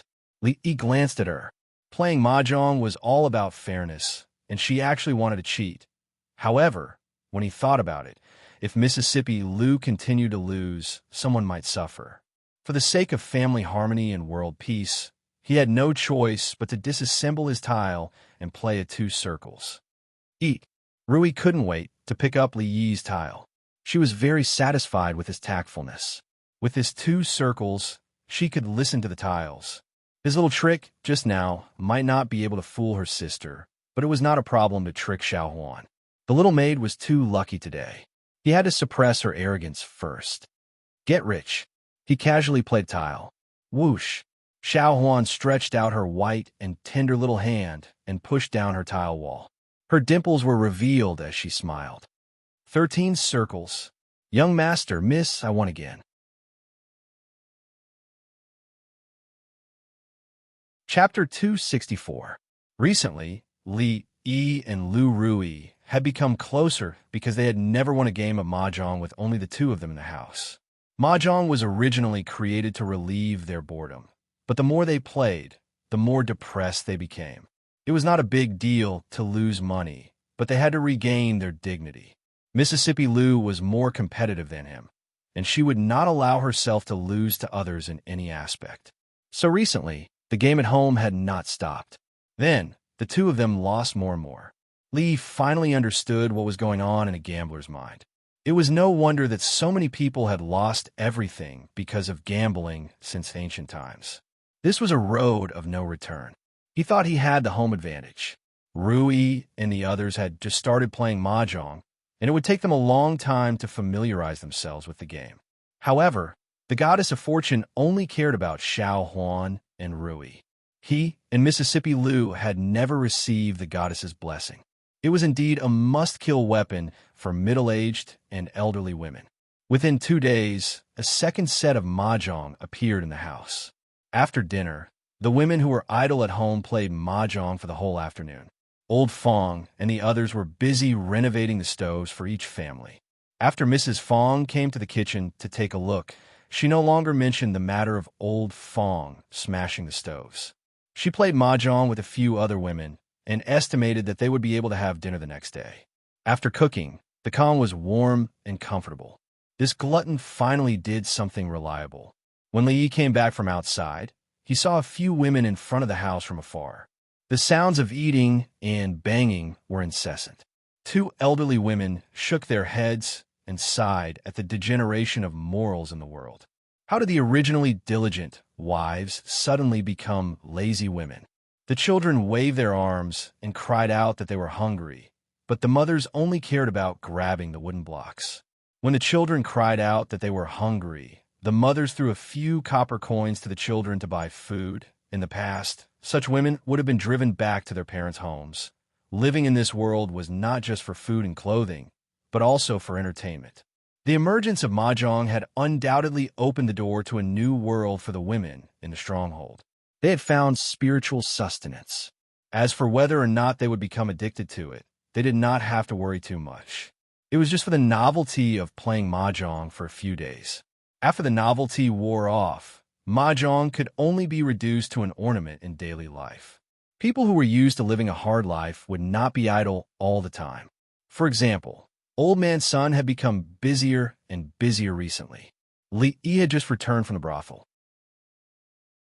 While Old Man Sun was not around, he and Ruoqing spent a long time talking about recruiting performers and expanding their business.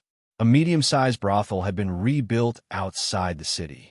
According to Li, it was more appropriate to call it a theater. Building such a thing was different from building a house. It was the same as building a shack. The place that had been built in a few days was sturdy, far better than other crudely built brothels. It would definitely not collapse under the weight of heavy snow again. As for actors, since this model was still in the experimental stage, they had only recruited 20 of them for the time being. Li and Wan Ruoqing had discussed it and decided that a medium-sized theater should have 20 actors. It would not only satisfy the performance requirements, but it would also be easier to manage. Living at the bottom of society, it was common for them to not have enough to eat. No one could refuse a fixed monthly salary of 500 copper coins. At first, those performers thought that Old Man Sun was lying to them. After a short moment of shock, they seemed to be afraid that Old Man Sun would change his mind, so they immediately pressed their fingerprints on the contract. In addition to the salary, the content of the contract also required them not to spread what they learned here. Everyone understood this. For people like them, this was something to eat. If others learned it, they would be the ones starving to death. No one dared to violate the contract. Even if this was brought to the government, it would count. It was definitely a place that they could not afford to offend. Stage plays were still very unfamiliar to those newly recruited performers. After listening to Li Yi's suggestion, Old Man Sun and the others pondered for a long time before they came up with it. These people had no experience, so they still needed to go through some training before they could officially take up the job. Although the painted skin was still popular, it was obviously not as popular as before. The next one to be put on the big stage would be a Chinese ghost story. Unlike the former, which relied on horror to attract people, stories like romance and the female ghost scholar would probably be more attractive to men in this era. This was especially true for scholars. Every single one of them had fantasized about various romantic affairs, such as spending the spring night with a fox immortal or a beautiful female ghost. 80% of the supernatural novels on the market had such a plot, and it was still the mainstream of the market.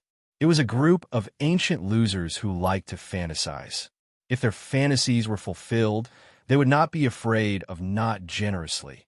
Oh, right, I still have to find time to copy a few more stories.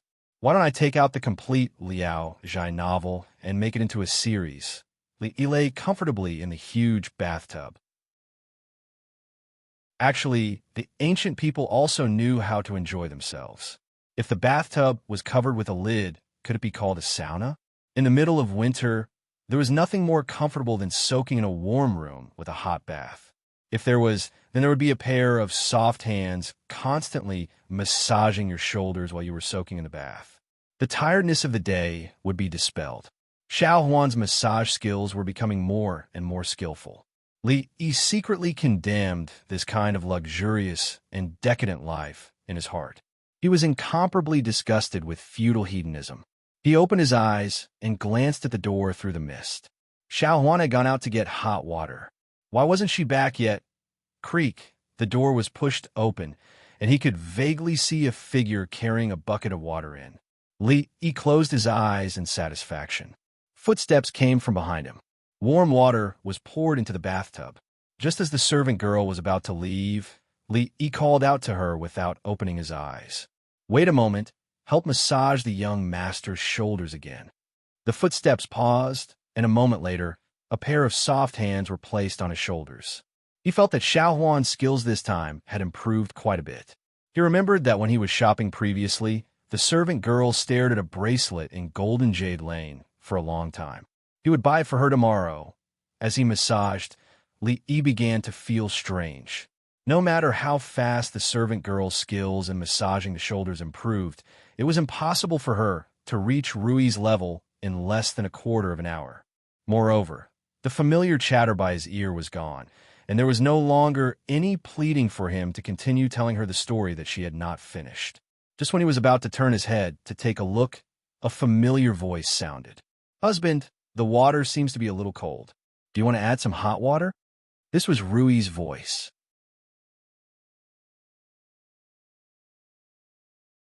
Chapter 265. Ordering Ru Yi around was not as easy as ordering Xiao Huan around. He did not add more hot water, nor did he let Ru Yi continue to massage his shoulders. After she went out, he came out of the bathtub, dried his body, lay on the bed with his arms as a pillow, and stared at the ceiling in a daze. Before going to bed, he would habitually think about some things. Even the memory fragments hidden in the depths of his mind in his previous life were found in a corner, carefully savoring and never tired of it. One by one, the happy, sad, or angry things were like fleeting clouds. Although it had only been a few months, it seemed to have crossed thousands of years. Those things, whether happy or sad, did not cause much ripples in his heart. He just tried his best not to think of those familiar faces. Every time this happened, an emotion called yearning would spread like crazy. Those people or things he was destined to be unable to give up in this life.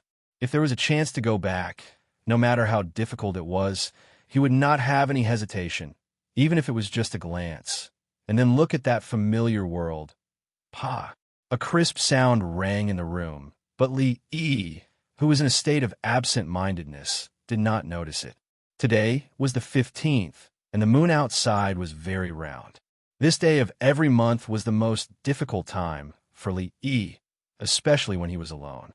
There was no sound around, and a feeling of loneliness escaped from the depths of his soul. However, even in a state of absent-mindedness, the feeling of dizziness could still be felt, and the strength in his body was gradually draining away. The feeling of nausea also gradually became clearer. Naturally, it was impossible for him to feel dizzy and nauseous because of homesickness. When he realized that the situation was not quite right, he immediately recovered his mind and sat up from the bed. At this time, the room was filled with a strange smell. Li Yi was very familiar with this smell, the smell of coal smoke that he often smelled when he was a child. Not knowing when, the chimney made of bamboo on the honeycomb briquette stove actually cracked. The symptoms that he felt just now were obviously mild carbon monoxide poisoning. The chimney made of bamboo couldn't completely expel the smoke, so people who had a stove would usually choose to extinguish the stove at night. After taking a bath just now, he forgot to do so. Fortunately, he didn't fall asleep. Otherwise, Ru Yi and the others would have to wait to collect his corpse tomorrow morning. With a lingering fear in his heart, he moved the stove outside and opened the door and windows to the fullest. He sat alone on the porch and looked at the moon. She did not know when the carbon monoxide in the room would run out. The moon tonight was big and round. It was said that the moon on the 15th of the lunar month was round on the 16th of the lunar month, but the round in the word circumference was not the round in the word reunion. Wearing an unlined garment, it was quite cold sitting on the porch. However, he did not want to move now, so he did not go back to the room to get his clothes. He just leaned against a pillar and looked up at the sky. He did not know whether the moon in the two worlds was the same. At least on the surface, there was no difference. There was a large dark spot alternating between light and dark. Now, the common saying was that the moonlight was blocked by the osmanthus tree in the moon palace, and almost everyone thought so. Every time this happened, he would involuntarily have a feeling of loneliness as a master. A group of ignorant people. It was just a plane on the moon. There was no osmanthus tree. Last time, when Li Xian was drunk, he said he wanted to go to the moon to see Chang. With the current conditions, he could not think about going to the moon, which was even more difficult than reaching the sky. A figure had been leaning against the door for a long time, watching Li Yi's expression alternating between joy and sadness. His eyes had never left the moon in the sky, and he was holding a garment in his hand, but he never walked over. Achoo! He sneezed, and almost snot came out of his nose. When he was about to get up and go to the room to get his clothes, he felt a weight on his shoulder, and a coat immediately appeared on his body. "Husband, are you admiring the moon alone?" Lu Rui sat down beside Li Yi, also staring at the moon in the sky. "I'm thinking, when can I go to the moon to have a look?" Li Yi seemed to murmur unconsciously. "Ah." There was a little surprise in Rui's voice. She looked back at him, blinking her eyes. She had always been steady, but at this moment, she actually looked like a little girl. She reached out and touched Li Yi's forehead. After finding that he did not have a fever, she became even more confused.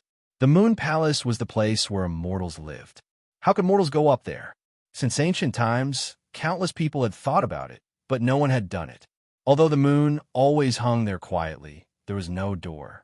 Only immortals could go up there. Don't be surprised. In theory, this is very feasible. Li took her hand away from his forehead and found that it was very cold. He held it with both hands and said, maybe thousands of years later, someone will really do it. However, if an ordinary person goes up there, they will definitely die. It's hot in the day and cold at night. There are holes made by big stones everywhere. It's not a place for people to stay at all. If they don't die from the cold or the heat, it will be fun. If they don't die from the cold or heat, then it'll be fun. Everyone there is an expert in Qigong. With a leap, they can cover at least a distance of several feet. Their strength is also extremely great. An ordinary person can lift the stone lion at the entrance with just a little effort. Lu Rui let Li Yi hold her hand and transfer his warmth to her. She listened to him talk about these incredible things and would occasionally ask a few questions. He was always so knowledgeable. He knew a lot of things that she had never heard before. In the past, she thought that people who were educated were all so amazing. Later, she gradually realized that her husband was different from those scholars. No scholar could tell so many wonderful stories, and no scholar knew so many ways to earn money. Furthermore, no scholar knew that Chang Yi was not on the moon. Her husband even knew how far the moon was from here. If there was a road that could go straight to the moon, an ordinary person would have to walk for 10 years to get there. If it was someone else, they would definitely think that the person who said these things was crazy. However, she knew that her husband never lied about these things. Achoo! He couldn't continue gossiping about the moon with Rui. Li Yi had already sneezed a few times. It was winter, and it was still cold to sit outside with clothes on. His butt was almost frozen to the point of losing consciousness when he sat on the cold ground. Seeing Li Yi stand up, Lu Rui walked into his room and quickly came out. She shook her head and said, "I can't go in yet. The carbon poison has not dissipated completely." When she went to Li Yi's room to get his clothes, she already felt that something was wrong. Seeing him put the stove outside, how could she not know what had happened? "Forget it. I'll sleep in the kitchen tonight." It was really too cold. Li Yi really missed the hot Kong bed. Lu Rui shook her head and said, "Xiao Huan is afraid of the cold. I've already let her sleep in the kitchen. I'm afraid she's already asleep." Li Yi wrapped his clothes around his body. Originally, he had one room, Rui had another, and Xiaohuan usually slept with Rui. Now that he couldn't sleep in his room at night, and Xiaohuan had taken over the warm Kong bed in the kitchen, did he have to sleep outside tonight? Why don't you sleep in this concubine's room tonight? Hearing Rui's voice, Li Yi's expression froze. Chapter 266. Why don't you sleep in this concubine's room tonight? Hearing Rui's words, Li Yi's first thought was that it was her trick again. Last time, she closed the door and asked him to take off his clothes, but he didn't expect it to be for healing. This time, it must not be what he thought at first. Although he had the soul of thousands of years later and was much more open-minded than the ancient people, in fact, he was still very thin-skinned on some things. After all, he was just a young man without any experience in love in his previous life. It was too difficult to expect him to be an expert in flirting with girls, especially beautiful girls in ancient times. He walked into Rui's room generously. He would sleep here for the night. Rui, Xiaohuan, or Rui could make do for one night. In the future, he would have to put out the stove early at night, and Fong would have to warn him. Carbon monoxide poisoning was almost incurable in ancient times. Even if he could be cured after a long time, there would be serious sequelae. He would either be paralyzed or stupid, and he needed to be vigilant at all times. There was a faint fragrance on the sheets and quilt, which Li Yi would never forget in his life. When he first came to Willow Leaf Village, he woke up in this fragrance. It was not perfume, but the natural body fragrance of a woman. Rui carried a quill from the next room and closed the door. Under Li Yi's puzzled gaze, she walked to the bed and said, "Husband, can you move a little deeper?" Carbon monoxide poisoning and Fong were all forgotten by Li Yi at the moment. If she liked to inhale, she could inhale. She had a good body, so inhaling some carbon monoxide was nothing. Hugging the quilt with a faint fragrance, he shrank to the foot of the bed. Watching Rui crawling into the quilt and lying next to him, Li Yi was still in a daze. It turned out that he was right this time. Xiaohuan and Rui are asleep, and I don't want to disturb them.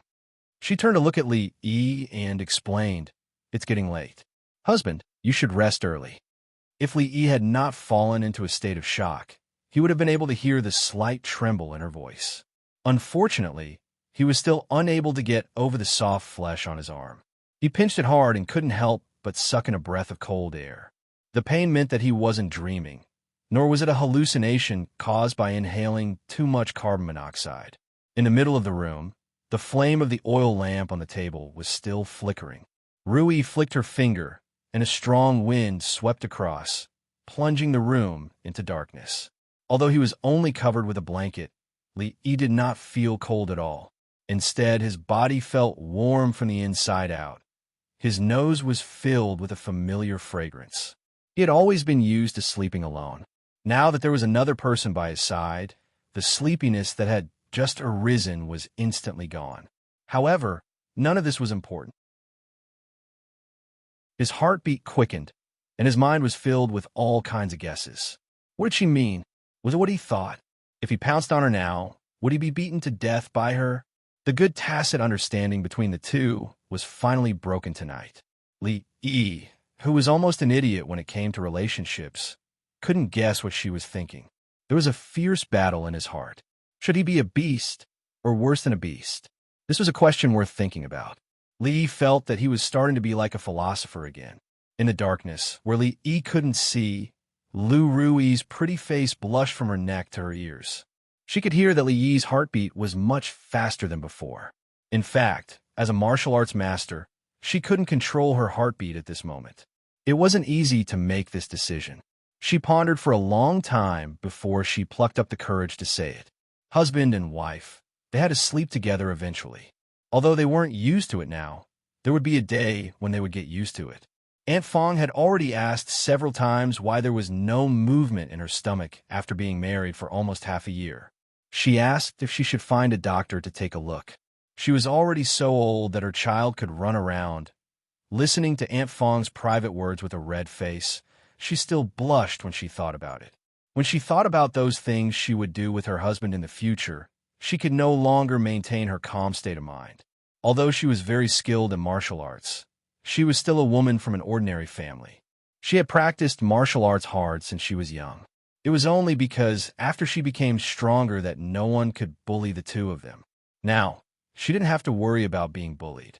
She had also reached a level that others couldn't reach in their lifetime in martial arts. Instead, she liked such a peaceful life. In her heart, she also hoped to be able to live like a normal husband and wife as soon as possible. The prerequisite was to break the silent, tacit understanding between the two of them. No matter what, someone had to take the first step. If that person wasn't her husband, then it could only be herself. She stretched her hands out of the quilt and folded them in front of her chest. Her eyes were wide open. She felt an extra breath beside her. It was already very late at night, but she still didn't feel sleepy at all. When a hand reached out from the side, her heart couldn't help but start to beat wildly. She almost ran away, but in the end, that hand only held her hand and didn't move further. Even Li could feel that Rui's breathing had become hurried, which meant that her heart was not calm at this time. After feeling her mood, his heart calmed down. Sleep. Their fingers were tightly interlocked. Li closed his eyes and quickly entered a dream. The breathing beside him quickly calmed down, and Rui let out a long sigh of relief. She tilted her head slightly to take a look, and an imperceptible smile appeared on her pretty face. She slowly closed her eyes. Li had another dream at night. This time, there were no messy things in the dream. Naturally, he didn't have to wash his underwear secretly in the morning. In the dream, he was in his home in the 21st century, sitting on the sofa and watching TV. Rui, who was wearing a white dress, was busy in the kitchen. The doorbell rang. Li got up and opened the door. When he opened the door, a long sword was on his neck. Opposite him was Mississippi Lou, who was dressed up and glaring at him. At the end of the dream, he was still being chased by Mississippi Lou with a sword. Li didn't understand why Rui always liked to run into his dream. This time, the reason for the chase was that he kidnapped her sister. Early in the morning, he got up from the bed. Although there was no one beside him, the fragrance was still there, which meant that everything last night was not a dream. Last night, he had crossed a huge chasm. There was a relaxed smile on the corner of his mouth. The carbon poison was really too annoying. Li felt that his previous room couldn't be used anymore. Coincidentally, there was not enough space in the storage room at home. From now on, he would use it as a storage room. As for the original storage room, it was not bad to modify it into a study. Xiao Huan walked out of Li Yi's room with a copper basin in her hand. She looked puzzled. When she was about to ask Miss where the son-in-law went early in the morning, she walked to the door of Miss's room and looked inside. The copper basin in her hand fell to the ground with a clang.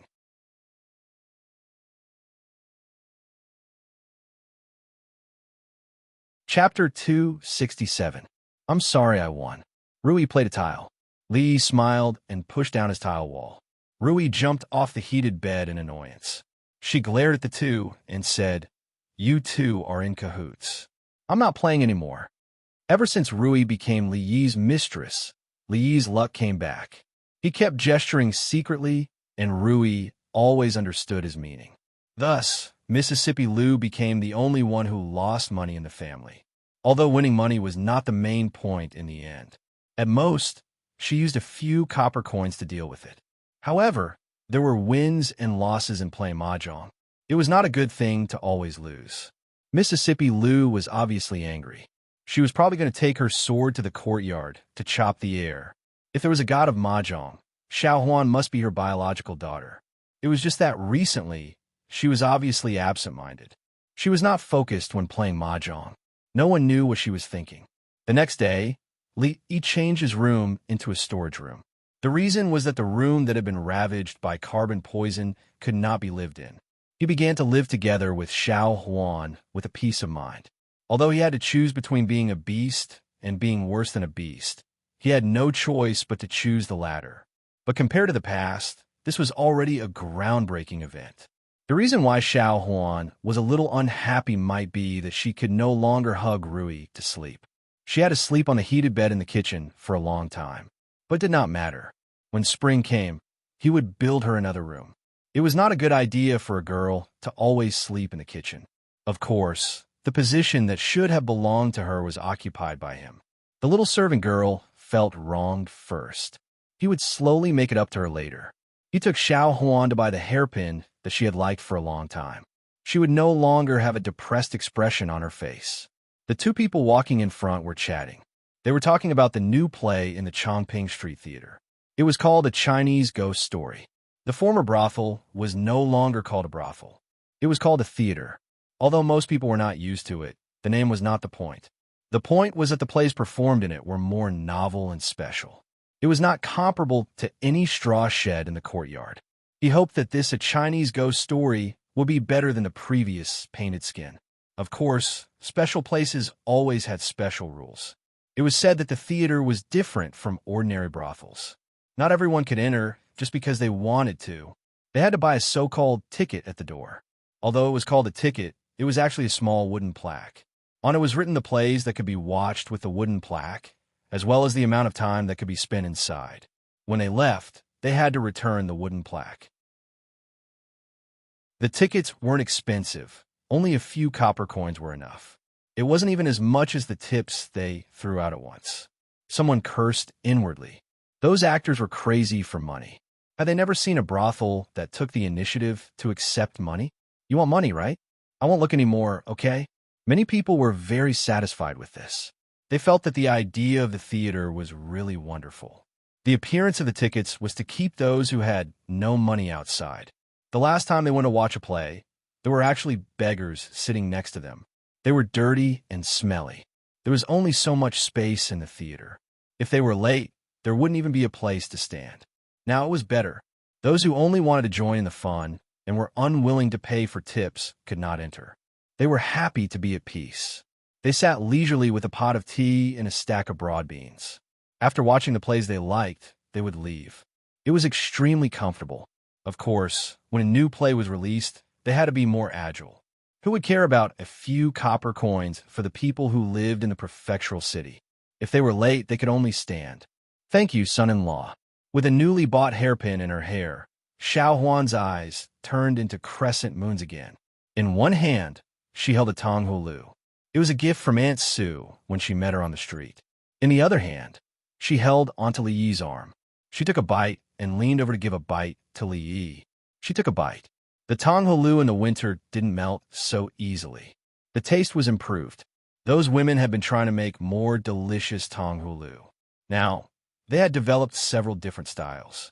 After eating the tong hulu, the young maidservant looked up at Li Yi and said expectantly, "Son-in-law, let's go to the theater to watch a play, okay?"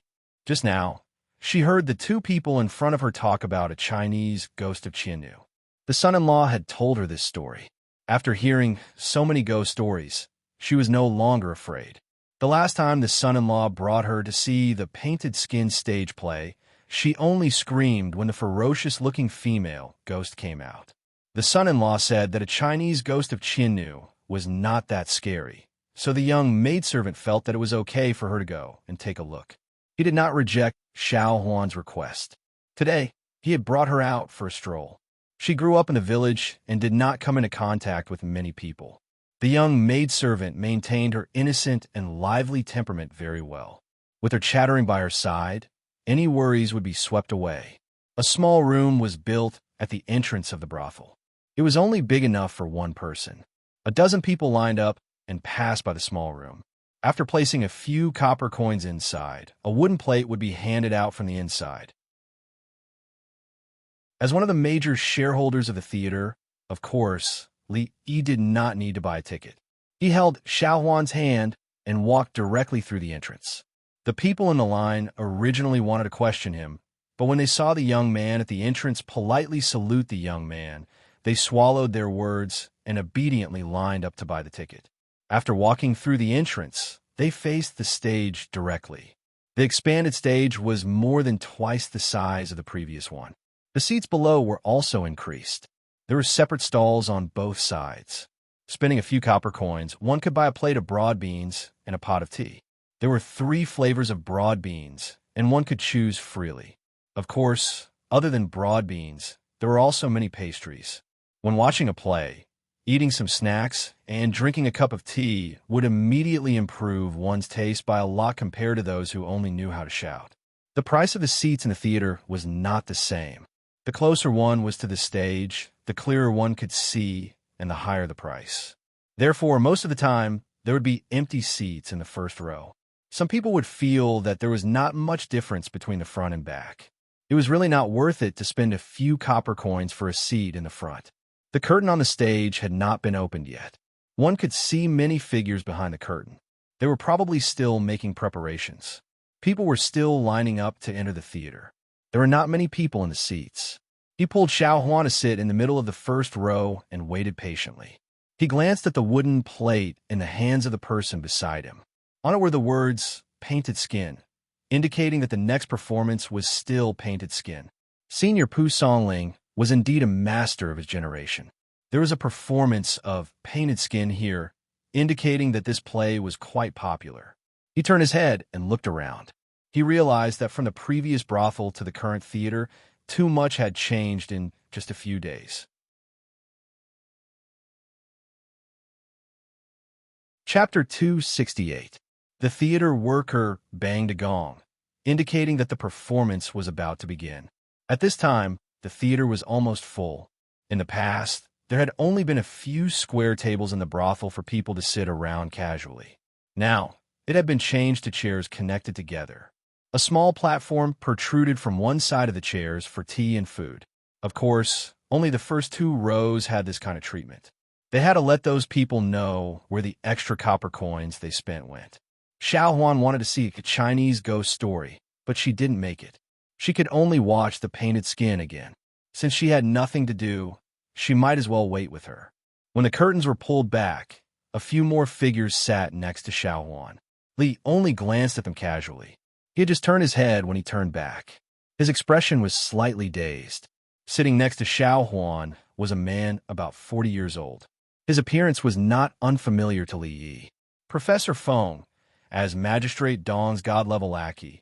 Usually, wherever he was, Magistrate Dong would appear unless something unexpected happened.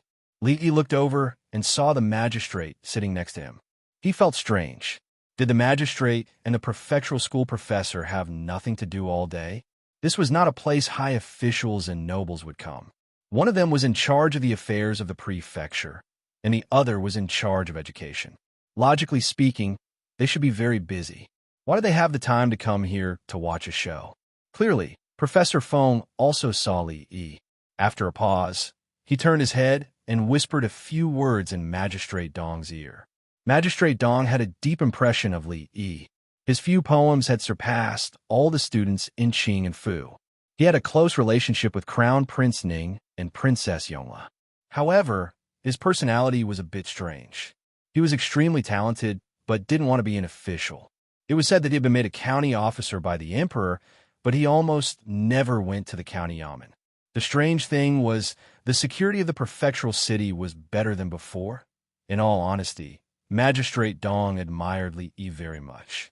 Especially that poem, wanting to speak but not wanting to speak, yet saying that the sky is cold in autumn, won him a deep liking. But he clearly had deep connections with the royal family. Although he wanted to promote him, it was not appropriate for him to do so. She had already forgotten about him, but she didn't expect to bump into him here today. Magistrate Dong shook his head and stopped thinking about these things. Today, he just wanted to see the famous painted skin. He turned his head and said to another man in embroidered robes, "I'm curious what's so special about this painted skin that Brother Yin praised it so much." The man in embroidered clothes smiled and said, "I didn't expect that there would be no lack of capable people in this small brothel. Hidden in these short and strange stories is a profound truth. Under Brother Dong's rule, there are indeed many capable people. Before I left, His Majesty had already decided to implement the disciple rules in our Jing Kingdom as a book for children to learn. Brother Dong's contribution to the education of our Jing Kingdom cannot go unnoticed." Accepting the compliment of the man in embroidered clothes calmly, Magistrate Dong couldn't help but turn his head and look at the young man 2 seats away from him. Li Yi didn't want to flirt with a man, not to mention the other was the magistrate, even if it was the emperor. He didn't even think about immediately going up to greet the magistrate. These important people like to go out incognito. If he put on an appearance of greeting a superior, the magistrate might even blame him for ruining his low profile. One watching ran the brothel very well. There was no other brothel in the city that was cleaner, tidier, and more orderly than this one. Every performance would be slightly improved. The performers relied on their acting skills, not their bodies. They were completely incomparable to those coquettish prostitutes outside. If this place couldn't keep customers, where else could? Inspired by himself, Oldman's son was ready to open a special martial arts show, but he was still in the stage of collecting information. After the incident with the Bishia's swordplay, Oldman's son keenly discovered the business opportunity. In the brothel outside the city, such stories seemed to be more popular. Moreover, the martial arts people were generous and would never be short of money. Sometimes they would even throw large silver ingots on the stage. Oldman's son had to seize this opportunity. We gave him a good suggestion. He could collect some strange stories in the martial arts world and ask around. Using the information he collected, he could rank the martial arts masters and revise the rankings according to the latest information. He heard that there was a man named Officer Zhao in Chuzhou City. Although he had always been known for his loyalty, he was actually a rare martial arts master. It was said that he was about to step into the Grandmaster realm. Ordinary people didn't even know this secret. He didn't pay attention to the performance on the stage. He was lost in his thoughts. If such a theater could be opened all over the Jing Kingdom, it would be a powerful force. Moreover, such a force would not easily attract the attention of others. If he could live such a peaceful life, he would consider it as contributing to the entertainment industry of this world. If there were always people who wanted to step on him, he was afraid that their feet would be pierced by nails. Stupid people, they think of ghosts as beauties. They don't listen to the words of loyalty. They're greedy for beauty. They don't know that a wife who has gone through hardships will gladly swallow the saliva of others. I don't know how many stupid people in the world don't know how to wake up. How sad. When thinking, the most annoying thing was to be interrupted, especially when the man in the brocade robe suddenly stood up and said these words with a laugh.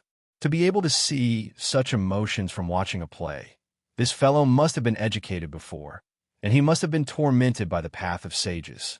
Even Li Yi was not satisfied, let alone the other people in the theater.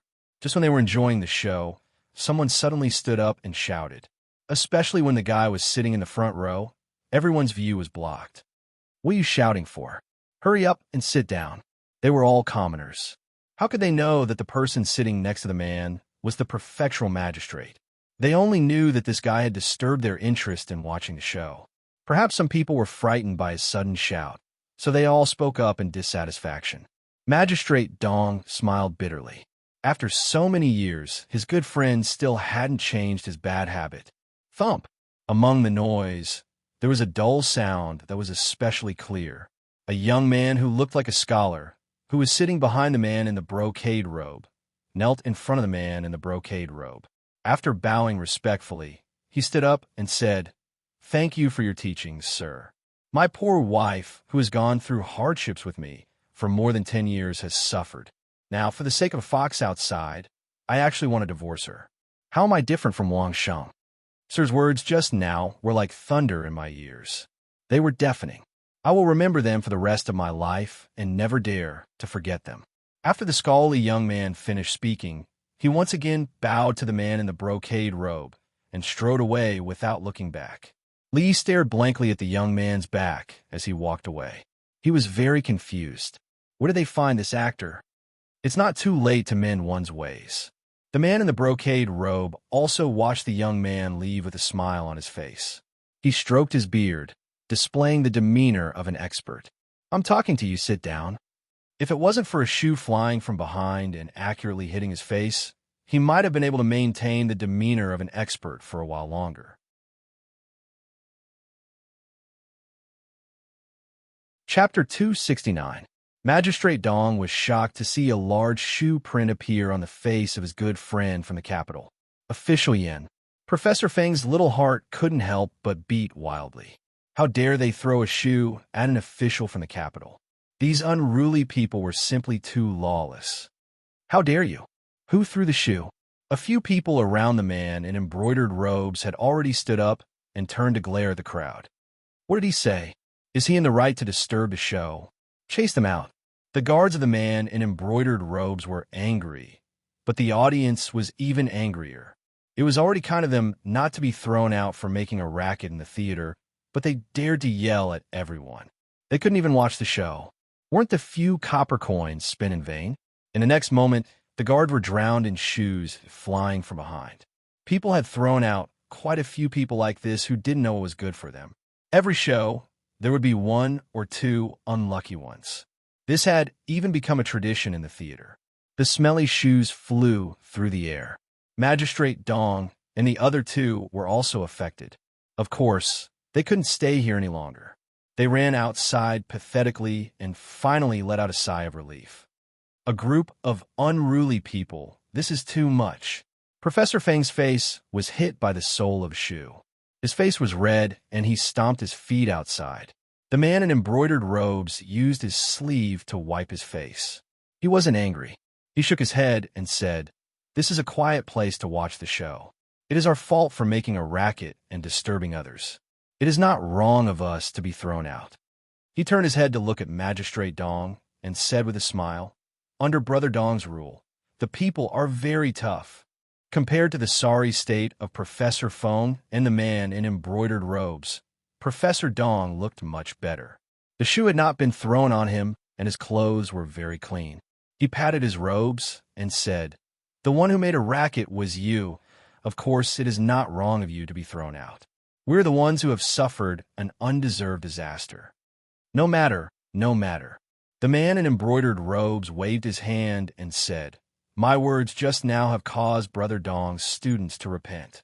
Brother Dong, shouldn't you treat me to a banquet to express your gratitude?' 'All right, Professor Fong. Where's the best restaurant in Qing'an Prefecture? With my meager salary, I can't afford to go to the Drunken Fragrance restaurant.' Magistrate Dong smiled and said, 'There's a cup of green tea. It is a bit shabby, but it is enough to serve guests. I haven't seen you for a few years, but your stinginess hasn't changed at all, Dong Wenyun.' The man in embroidered robes shook his head and sighed. When Li walked out, Magistrate Dong and the others were still standing outside. Xiao Huan wanted to watch the next scene of a Chinese ghost story. She asked a performer to take care of her and walked out alone. Prefectural Magistrate Dong was a boss-level official in Qing and Fu. Since he had met him as the county magistrate, he naturally had to come up and greet him. The current Li no longer considered the position of county lieutenant to be a troublesome matter. A minor rank 8 official position could eliminate most of the troubles in life. The naive thoughts of the past were long gone. This lowly official greets Prefectural Magistrate. He slowly walked in front of Prefectural Magistrate Dong and cupped his hands in salute. Li had a good impression of Prefectural Magistrate Dong. This Prefectural Magistrate had a good reputation. Last time in the Wang Fu, he had even helped him out of trouble. Prefectural Magistrate Dong looked at him and asked, "County Magistrate Li is not on duty in the Yamen. Why are you here?"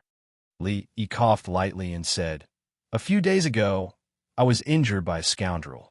After applying for leave, I have been recuperating at home." Prefectural Magistrate Dong was just asking casually. Although he wasn't in the Yamen, the security in the prefectural city was better than before. As the prefectural magistrate, he had specially studied the interrogation methods of the Anshi Yamen's bailiffs and bailiffs, as well as the division of districts. He planned to have the other counties follow suit in a few days. Professor Fong examined Li Yi from the side. He was surprised. After not seeing him for so many days, this rude young man seemed to have changed into a different person. He had become so humble. He wasn't used to it. The new year is approaching. We need more people to maintain the security in the city. As the county magistrate, I am responsible. If you're feeling well, you should return to the Yamen as soon as possible. Prefectural Magistrate Dong nodded and suddenly said, "If I remember correctly, the Rui workshop is not far from here. I'm also tired from walking. Why don't we go to your place to rest for a while and have a cup of tea? What do you think, County Magistrate Li?" Li Yi was stunned. Didn't he just rest for a long time in the theater? Sure enough, the higher the official, the more pretentious. It was not a wise thing to refuse the prefectural magistrate. Li nodded and said, "My lord, please." The Rui workshop was next to the brothel. Although the family no longer lived there, Xiao Huan would still go there to clean it every few days. The room was clean and tidy. It was just enough to rest, but there was no tea. After inviting them to sit down, Li Yi went to the theater to get 2 pots of tea. Prefectural Magistrate Dong had already sat down. When he turned around, he found that the man in the brocade robe didn't follow him in. He stood at the door, raised his head, and muttered something. The strokes are elegant and graceful. The strokes are tactful and subtle, like moving clouds and flowing water. Good calligraphy, good calligraphy. Just as Dong Wenyin walked out, he heard the man in the brocade robe looking at the plaque above the shop and couldn't help praising it. He thought to himself that he had actually forgotten that the other party was obsessed with calligraphy and had collected many precious paintings at home. Furthermore, he himself was quite accomplished in calligraphy and painting, so it was normal for him to be attracted to the words on the plaque. Seeing him walk out, the man in the brocade robe looked at Prefectural Magistrate Dong and said, "Wenyin, do you know which master wrote these 3 words? I want to pay a visit. I'm afraid I'll have to trouble you to arrange it." "There's no need to arrange it. The master's right there. If you have any questions, go ask him yourself." Prefectural Magistrate Dong pointed in a direction with a strange expression and said. The man in the brocade robe turned around and saw the young man just now walking over with 2 pots of tea. The man in the brocade robe looked back at Prefectural Magistrate Dong with an expression of disbelief. He, if these 3 words were written by that young man, I will eat this plaque." The man in the brocade robe didn't believe a single word of what Dong Wenyun said just now. These 3 words were written with strong and experienced strokes. It was impossible to write without decades of practice. Moreover, this was done by someone who was extremely accomplished in calligraphy. If it was an ordinary person, they might not be able to do it even after hundreds of years. This young man was at most in his early 20s. How could he have such a level of skill? It was precisely because he was proficient in calligraphy that the man in the brocade robe was so confident. If he didn't know that the young man was called the number 1 talent of the Jing Kingdom by the Governor of Education, who was excellent in both poetry and calligraphy, and was able to write a legendary work like Rules for Disciples, Prefectural Magistrate Dong naturally wouldn't believe it either. If County Magistrate Li came back a little later, your plaque would be gone. Li Yi, who walked over, looked at Prefectural Magistrate Dong with a confused expression. He didn't know what to say. Chapter 270. In the Rui Square, Magistrate Dong sat on a chair and leisurely sipped tea. The man in embroidered robes walked around the shop, his gaze never leaving the calligraphy on the wall. A few guards stood at the door and occasionally glanced at the young man in the room. Their eyes were full of surprise. Professor Feng was not too surprised. Although this Li Yi's personality was mischievous, his talent was real. No one could deny this. Official Yan's plaque was for sure this time. As the man in embroidered robes walked around, he couldn't help but click his tongue in surprise. These paintings were strange and unconventional. He had never seen such a painting technique in his life. However, what shocked him was the various poems inscribed on the paintings. Good calligraphy. The person who inscribed these poems was definitely a master in calligraphy. If it wasn't for the fact that he was very familiar with the calligraphy of the few famous calligraphy masters in the Jing Kingdom, he would certainly have thought that the other person was one of them.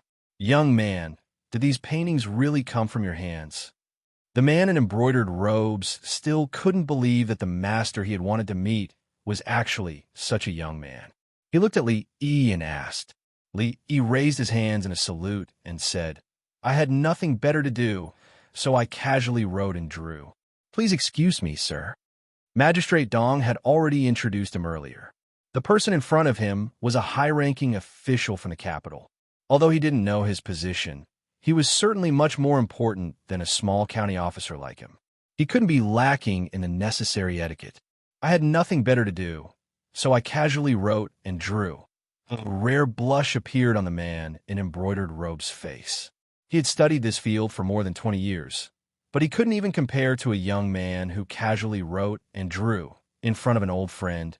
This old face was a bit embarrassing. Originally, he had thought that if there really was an unknown master hiding in Qing and Fu, he would definitely not miss this opportunity. He would prepare gifts, pay a visit, and receive some guidance. Perhaps then, he would break through the difficult situation that he had been stuck in for a few years. However, the master had been changed to a young person, so naturally, it wasn't so easy to ask for guidance. Seeing the conflicted expression on his face, Prefectural Magistrate Dong found it funny and said, "If I remember correctly, Brother Yin just said that if the words on the signboard were truly written by County Lieutenant Li, I should eat it. I wonder if Assistant Minister Yan's words still count?" Of course it counts. The man in embroidered robes snorted coldly and said, "My words have always carried enormous weight. Well, have I ever gone back on my word? Guojiang, take down that signboard. We'll use it to accompany the wine when we get back." He strode to the door and ordered guard. The guard didn't hesitate either.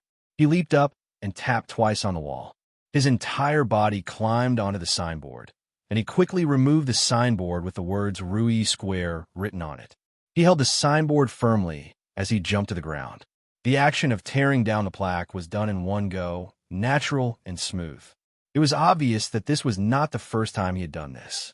This scene made Professor Feng's jaw drop. Magistrate Dong helplessly rubbed the space between his brows. Based on his personality, he should have known. When he was in the capital, he didn't know how many plaques had been taken down by him. It was to the extent that people who had hired a master to inscribe their inscriptions would take down their plaques and hide them at night to prevent them from being stolen at night. He probably had his eyes on this signboard from the very beginning. Magistrate Dong looked up to the sky and sighed. If he had known earlier, he would have taken the initiative to gain the upper hand. He wouldn't have let this fellow have it so easily. One had to know that he had his eyes on this signboard a long time ago. As for asking Li Yi to specially inscribe his inscription with his status, he couldn't bring himself to do it. It's rare to come across such a good dish to go with wine today. Brother Wenyin, take your time and drink your tea. I'll make a move first. The man in embroidered robes laughed heartily and strode out, stealing in broad daylight. Yin, do you still have any shame? Magistrate Dong shouted from inside the room. How can the affairs of a scholar be described as stealing? The man in embroidered robes laughed wildly. The guard carrying the signboard followed closely behind the man in embroidered robes. Under Li Yi's astonished gaze, he disappeared into the crowd. He tore down the signboard just like that. He didn't even ask for the shop owner's opinion. Wasn't he being too damn direct? He even said he was a high-ranking official from the capital. Were all officials in the capital like this? That's his personality. He's obsessed with calligraphy and has torn down countless signboards in his life. Now that this signboard is in his hands, I'm afraid he won't be able to get it back. Magistrate Dong stood up and said somewhat helplessly, I will compensate you for the losses here. What else could Li Yi say? In the Jing kingdom, from the emperor and princess to the low-ranking officials, they were all the same. They like to take other people's things for free. You can take away the signboard, but at the very least, you should at least show some appreciation, right? Li Yi quickly got what he wanted. A man walked in and placed a piece of paper on the table. He said, This is my lord's name card. If you come to the capital, you can use this name card to find him at the Yin Manor. At first, Li Yi thought it was a banknote. After looking at it for a while, he found that there was nothing on the paper except for the word yen. Was this the so-called name card? There wasn't even a complete name. It was extremely sloppy. Although the shop owner didn't accept money when the signboard was made, he wouldn't have exchanged it for such a useless piece of paper. He casually threw the piece of paper on the table. The signboard had been taken away by that guy. It seemed that he wouldn't be able to get it back. After a while, when the Rui workshop reopened, he would have to order another one. Professor Feng saw that Li Yi didn't think much of Sir Yan's name card and reminded him, Don't underestimate this name card. Sir Yan is an assistant minister of the Ministry of Personnel. The appointment, dismissal, examination, promotion, and transfer of civil officials are all handled by the Ministry of Personnel. Making friends with Sir Yin won't be bad for your future promotion. Li Yi didn't know the background of the man in embroidered robes, but Professor Feng couldn't be clearer about it. The Yin family was considered a large family in the Jing Kingdom. Many people in the family held high positions and were deeply trusted by His Majesty. Making friends with the Yin family would certainly make his career much smoother.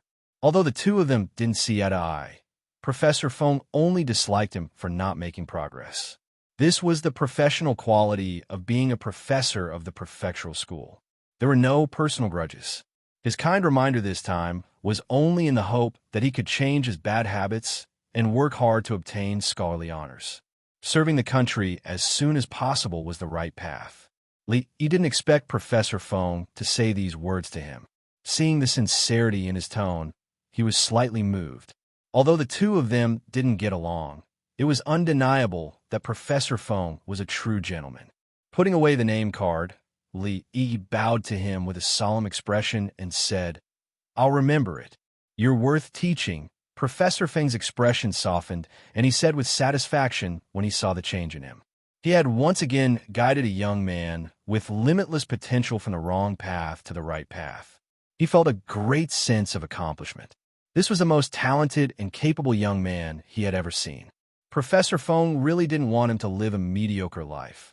So he said again, "With your talent, it's a waste of your talent to be a mere county lieutenant.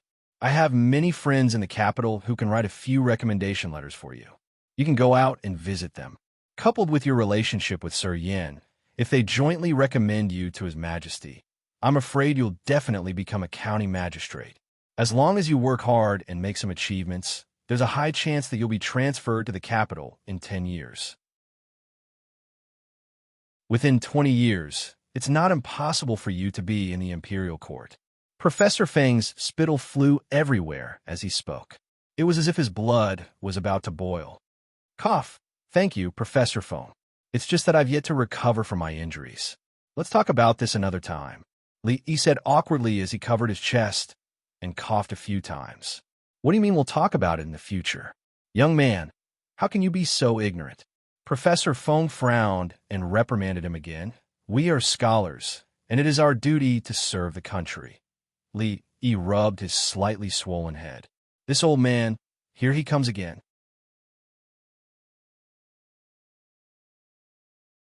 Chapter 271.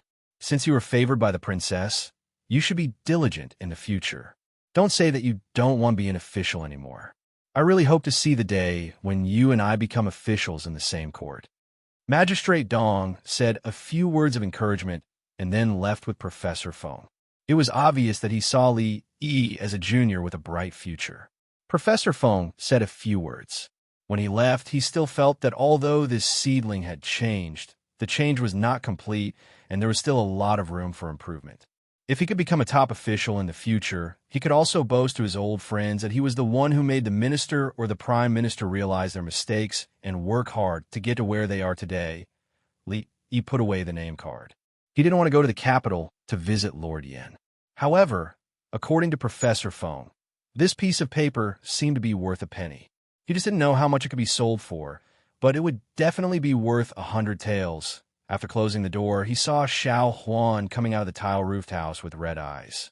He thought that someone bullied her. Before he had time to ask her, the little servant girl took the initiative to say that she was touched by the love between Ning Kaiqian and Ye Xiaoqian. The little girl's body was not yet mature, but she was very emotional. When she heard the story for the first time, she cried. She must have cried a lot just now. She was a little depressed at first, but after Li Yi bought her a sugar figurine, she held it in her hand and couldn't bear to eat it. She just looked at it. Li Yi bit off the head of the sugar figurine, and the rest was easily eaten by Xiao Huan. Li Yi wandered on the streets of the prefecture with the little servant girl. At the same time, the princess and her people, who were travel-worn, finally arrived at the capital after a few days of travel. There were already imperial guards waiting outside the city. They cleared the way, leaving a trail of dust behind them to the palace. Is this the celestial punishment that Mingzu mentioned in the letter? In the main hall, Emperor Jing put his hands behind his back and looked at a few fist-sized, black clay jars on the table. He couldn't hide the doubt on his face. Yes, Father. Don't look down on these small jars. Although they are small, they have the power to destroy the world. After many days of travel, Emingzu couldn't hide the exhaustion on her face. But the matter of celestial punishment was too important. After entering the palace, she didn't take any rest and put it on her father's desk as quickly as possible. Emperor Jing still had some doubt on his face. How could the power of celestial punishment be in the hands of a human? Even he, as the emperor, didn't have this qualification. Changde, who had been accompanying Emperor Jing, also had a trace of suspicion on his old face. It was incredible that such a small thing had the power to destroy the world. His Majesty had let him read the letter, and he still had a lot of doubts about the princess's description. Seeing is believing. Li Mingzhu knew that this matter sounded unbelievable. If she did not see it with her own eyes, she would not have believed it no matter what. If Father doesn't believe it, you can see the power of this thing with your own eyes. Okay. Emperor Jing laughed and said, I will personally see how it can destroy the world. After saying that, he reached out to pick up the clay jar on the table. Father, you can't. Li Mingzhu moved faster than him and picked up the heaven's punishment first. She looked at Emperor Jing, who looked at her in confusion, and explained, This thing is extremely dangerous. If you're not careful, it will be triggered. Father is the emperor, so you can't take risks. She turned to look at Changde and said, Let Chief Chang do it. When Changde heard this, the corner of his mouth couldn't help but twitch, but he quickly said, Princess is right. Your Majesty's body is priceless. You can't take risks. Let this old servant do it for you. He looked back at Emingzu and asked, May I ask, Princess, how do I use this thing? Use a match to ignite the wire outside. Emingzu pointed to the wire outside the clay jar and said, seeing that Chief Chang took out a match and seemed to be about to carry out this great experiment in this palace, Mingzhu's heart suddenly jumped and she shouted, Wait, Your Highness, is there anything else? Changde raised his head and looked at her with a puzzled face. Emingzu glared at him and said, It's too dangerous here. Take it outside and try it. She had seen the power of celestial punishment countless times, especially under the inspiration of Li Yi. After several days and nights of improvement by Shen Liang, the power had increased by more than one level. If it was really triggered in this palace, all of them would be buried inside if they were not careful. Chief Steward Chang didn't understand how dangerous a small jar could be with so many guards around His Majesty. Her Highness was being a little too careful. Then listen to Emingzu and go outside. Emperor Jing did not care and said with a smile, His Majesty had spoken. Although he felt that it was not necessary, Changde still went out. Of course, this celestial punishment for the experiment would not be mixed with iron nails and pieces of broken iron. This thing could even penetrate the wall. If something happened to his imperial father, no one could bear the responsibility. Not to mention the iron pieces, even the broken clay jar was very dangerous when it exploded. A guard of the princess's residence lost an arm because of this. If it was not for another person who kicked him at the critical moment, he would have to pay the price of more than just an arm. Originally, when he walked out of the palace, Changde was ready to light the thing in his hand and throw it out. However, the princess insisted on finding an abandoned small courtyard to experiment. He was very puzzled that Princess Yongle, who had always been bold since she was a child, suddenly became so timid. However, he could not disobey the princess's orders. He had no choice but to choose an abandoned palace, lit the fuse with a match, and threw it in. Boom! Changde, who was standing under the wall of the palace, only heard the princess shout, Be careful, from afar. There was a loud rumbling sound behind him. He, who was disturbed by the loud sound, even forgot to dodge and was crushed under the collapsed wall of the palace. After the loud sound, there was a dead silence. The indifferent look on Emperor Jing's face disappeared and was flushed. He covered his chest and gasped for breath. Imperial Doctor, call the Imperial Doctor. The dozen or so guards around them were already in a mess. Some of them were kneeling on the ground and kowtowing. Some of them were standing on the ground with pale faces and weak legs. Finally, one of them recovered and ran to find the imperial physician. In the distance, there were even more panicked figures. The entire imperial palace was in an uproar because of this earth-shattering sound. Crash! A pile of bricks and stones flew out from the collapsed palace wall. Changde, whose clothes were tattered and his face was covered with dust, climbed up and patted the dust on his body. His old face was full of horror. The palace wall collapsed, and there was a huge, scorched pit at the foot of the wall. The palace was in a mess. Was this the power of the celestial punishment?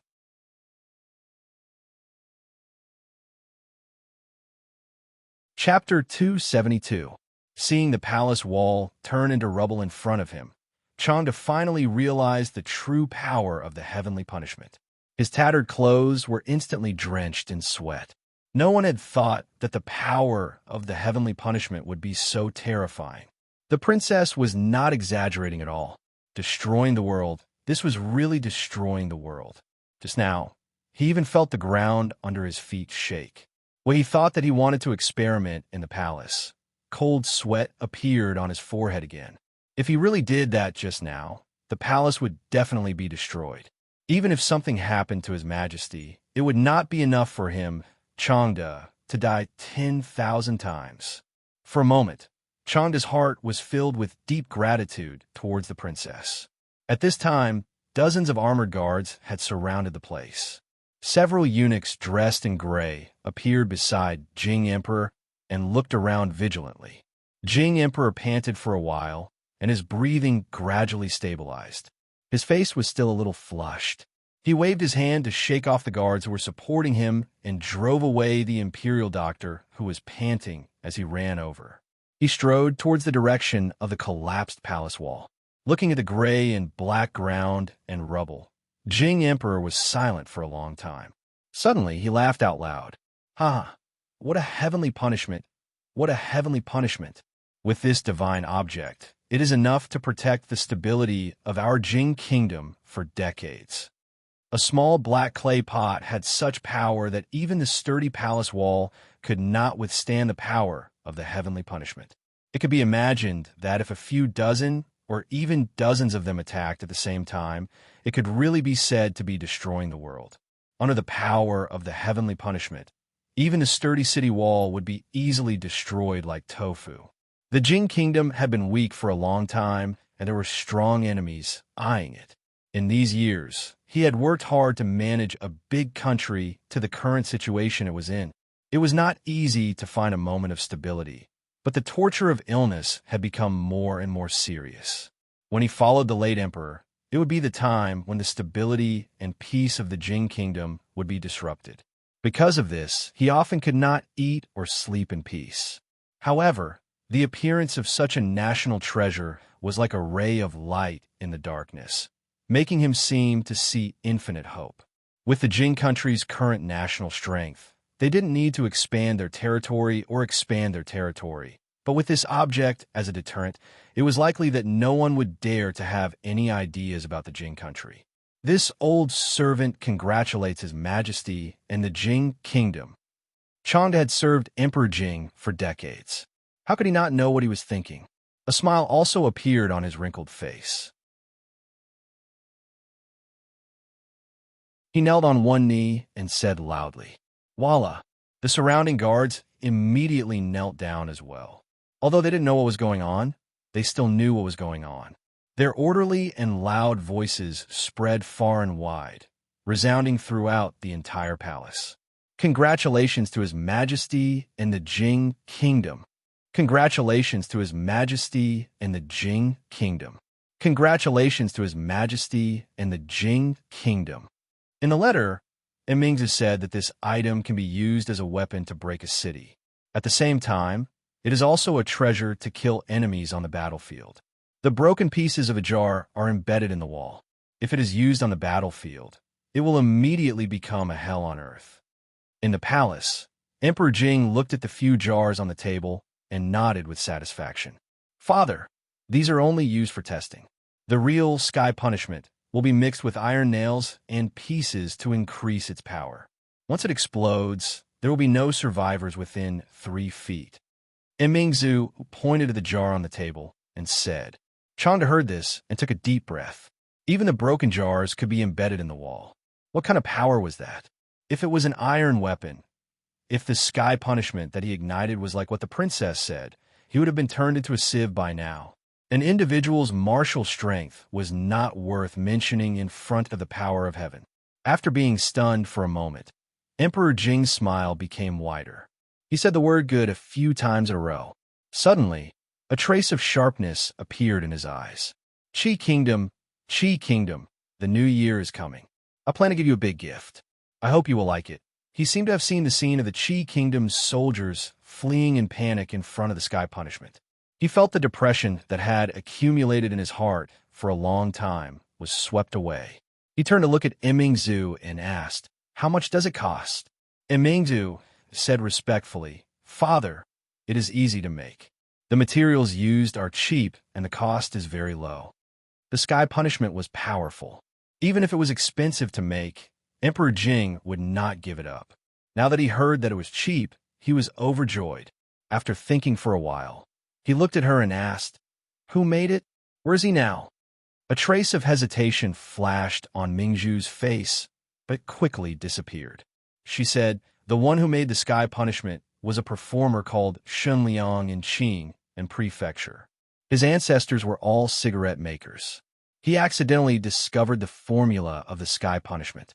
After I learned about it, I immediately controlled him and brought him to the capital. The people of the princess's mansion also participated in the production of the sky punishment. However, only Shun Liang and I know the core formula." Emperor Jing let out a long sigh of relief. The last trace of worry in his heart was gone. In the future, Shun Liang will be responsible for supervising the production of the sky punishment. He is not allowed to contact outsiders. I will send people to mark out a place outside the city for the research and development of the sky punishment. In addition, I will send 50 craftsmen and 1,000 imperial guards to the war zone. I want to see whether the soldiers of the Qi Kingdom are more powerful or the power of the Jing Kingdom. Emperor Jing issued several orders in a row. When he looked back and saw the tired expression on his daughter's face, he said softly, "It has been hard on you. Go back and rest. I will leave the rest to you." "Father, this is the formula of the sky punishment." Mingzi nodded. She was indeed tired after the long journey. After offering the formula of the gunpowder, she slowly left the palace. Emperor Jing took the formula and looked at it for a long time. He picked up a clay pot and carefully examined it in his hand. Chanda personally felt the power and terror of this thing. He wanted to stay far away from his palace. When he saw the emperor pick up the sky punishment, he hurriedly said, "Your Majesty." Emperor Jing waved his hand and interrupted him. He also put the clay pot back to its original position. "You are indeed the person I like. Li, I am really curious. How many blessings can you bring to the Jing Kingdom?" Emperor Jing said slowly. If Mingzu was here, she would definitely be shocked by his words at this moment. Chanda thought for a while and said, "Your Majesty, the matter of the sky punishment is unusual. Do you want to?" Emperor Jing waved his hand and said, "No need. Mingzu will not choose the wrong person. I will not choose the wrong person either. Since there is a Shun Liang, there will definitely be a second and a third one. Pass down the order. Strictly prohibit the sale of saltpeter and sulfur. Let the government buy them all." After the order was issued, someone behind him immediately responded and walked out of the palace. "Mingzu has never lied to me before. This is the first time. You are more capable than I thought." Thinking of a young man who talked to him in the garden of the prince's residence, a strange smile appeared on Emperor Jing's face. "How should I reward you for offering such an important weapon to the country? Forget it. It's almost the end of the year. I will let you be free for a few more days." After Emperor Jing muttered a few words to himself, he issued a few more orders.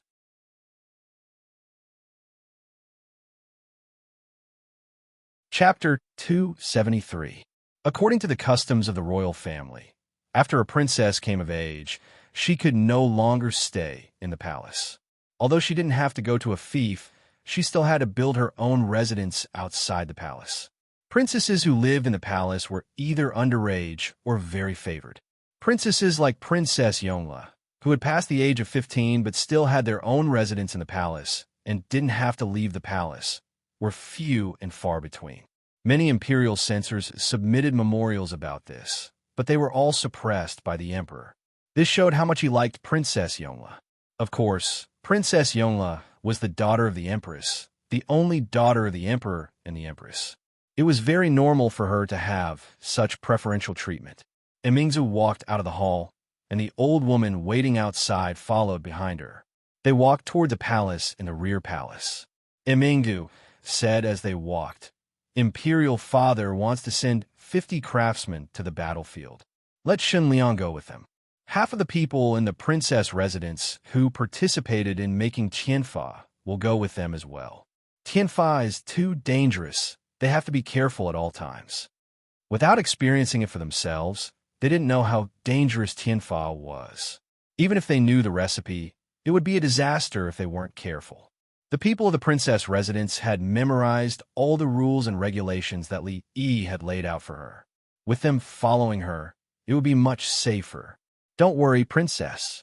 I will arrange it immediately when I return," the old woman responded. Then, a trace of hesitation appeared on her face. She whispered a few more words in her ear. "What? Imperial father already knows?"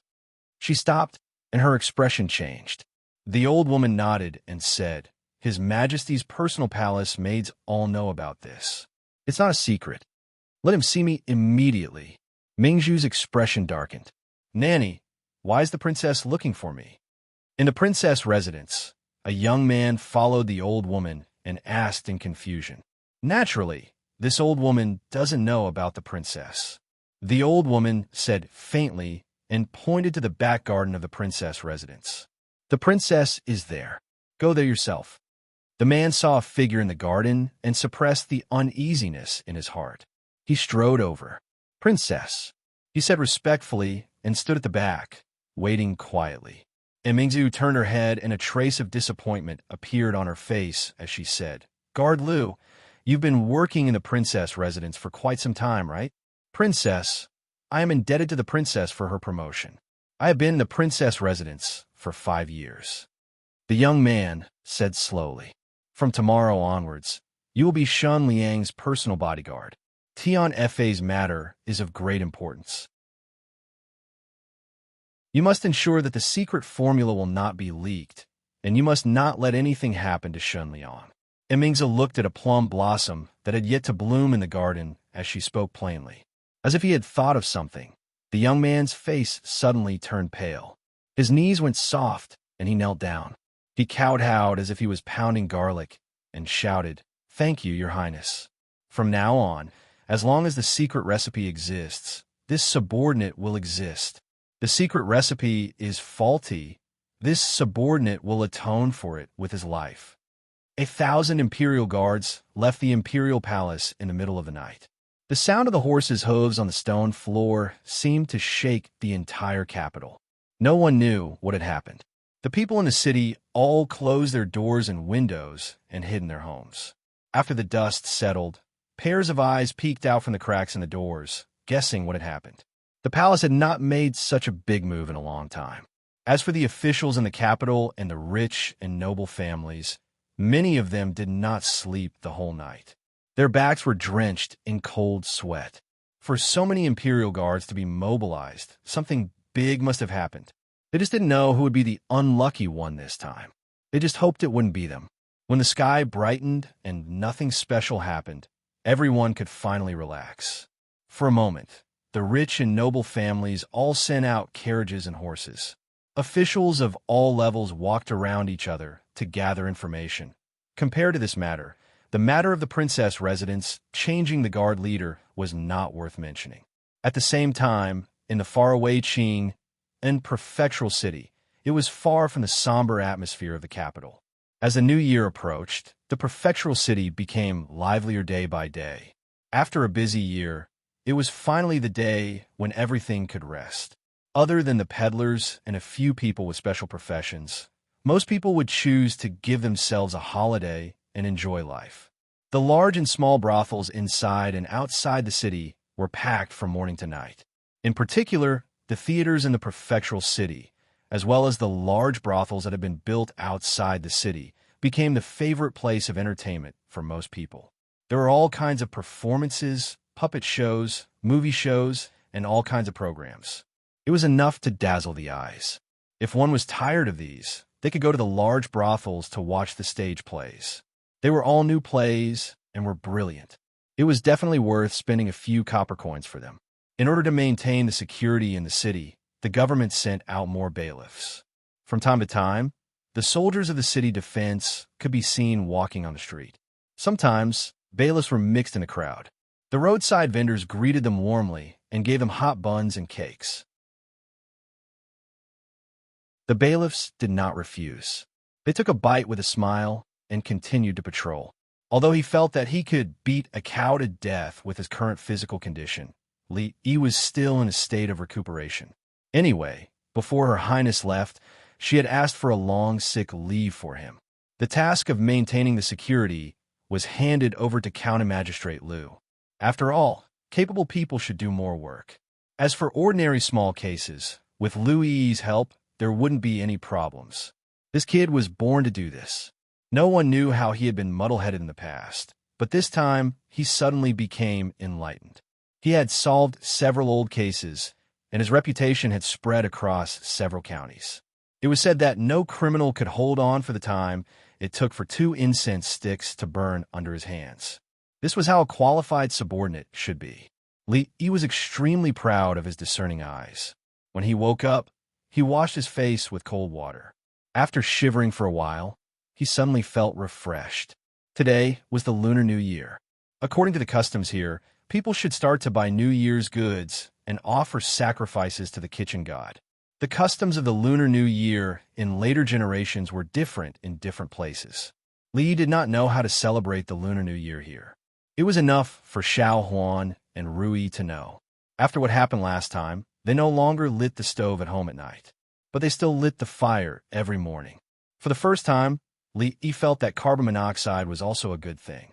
It could actually promote the relationship between husband and wife. He was not Lu Xiaohui. He could not resist sleeping with such a beautiful wife every night. Although he had not broken through the last line of defense, he had taken a lot of advantages. It was just that he felt a little uncomfortable when he got up in the morning. When Rui brought him toiletries, her face was always red.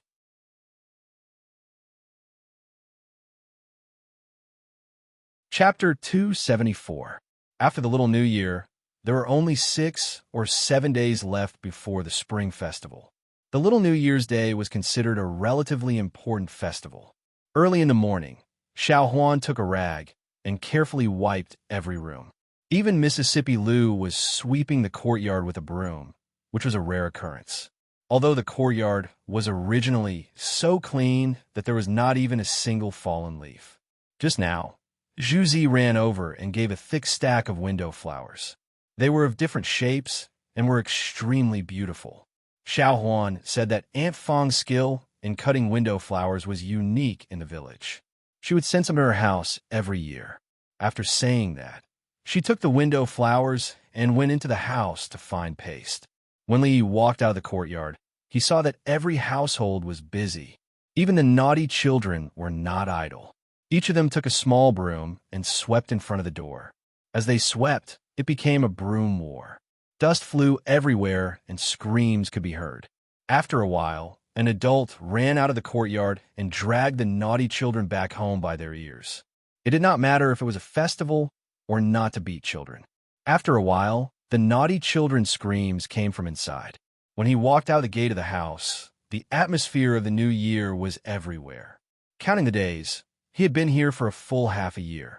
Before he had time to reminisce, a clear voice came from behind him. "Excuse me, does Lu Rui live here?" Li turned around and saw a young girl about the same age as Rui standing behind him. She was carrying a small bag on her back and holding a long sword in her hand. She was standing there and looking at him. "Young master, what's wrong?" A man strode out from inside and stood beside Li Yi. "Why are you looking for Rui?" Li looked at her and asked. Looking at the young girl's attire, she looked like a person from Jianghu. It seemed that she did not have good intentions. "She is indeed here." A hint of understanding appeared on the young girl's face. She said lightly and strode into the house. "Stop." This young girl was obviously looking for trouble. How could old Sue, who was standing beside Li Yi, let her enter so easily? He reached out to grab her shoulder. "Oof, your martial arts are too weak. I won't fight with you." The girl lightly struck out with her palm and landed it on old Sue's shoulder. Old Sue involuntarily took a few steps back and leaned against the door to stabilize himself. Just as he was about to fight again, Li Yi waved his hand and said, "There's no rush. Let's see what she wants first." She didn't look like she was here for revenge. Ever since all the bandits from the Greenwood Forest were killed, they hadn't met anyone else who was blind. Li Yi was not worried at all. Rui had always been modest about her martial arts skills. Last time, he indirectly asked Mississippi Lu about it, and the answer he got was that the number of people in the entire Jing Kingdom who could defeat his sister could be counted on one hand. Li Yi looked left and right, looking up and down, but he didn't feel that this hand included the girl. "You're going the wrong way. See? The person you're looking for is in the yard over there." Seeing the girl wander around the house like a headless fly, Li Yi kindly pointed her in the right direction. "Young master, this girl is—" Fong walked out his yard and looked at the strange girl, asking in confusion. Li Yi shook his head, indicating that he didn't know either. The girl entered the yard with a small bag on her back. When she looked up, she saw a woman about her age, or maybe just a little older, standing in the yard, sweeping with a broom in her hand. The first time she saw the woman, she knew she was a master. "You're Lu Rui, the #1 on the Wuling hero list and the heaven list?" The girl untied the small bag on her back and threw it aside. With a flash of cold light, she pulled out the long sword in her hand and held it in front of her chest. She bowed to the woman in front of her and said, "I want to challenge you. If I win, you have to give up your #1 position on the heaven list to me." "Wuling hero list? What's that?" Fong was dumbfounded. He only understood that the girl wanted to challenge the second young mistress. As for the rest, he didn't understand a single word. Fong and the others didn't understand, but Li Yi did. The Wuling hero list was something that Old Man's son had created not long ago under his instructions. After a comprehensive analysis of the strength and reputation of the masters in Wuling, the ranking would be made. The higher the ranking, the stronger the master. This list was mainly divided into the heaven list, the earth list, and the mortal list. The heaven list was the strongest, followed by the earth list, and then the mortal list. Above these three lists, there was a guru list. However, there were only a few people on the guru list. Every one of them was a famous guru master in Wuling.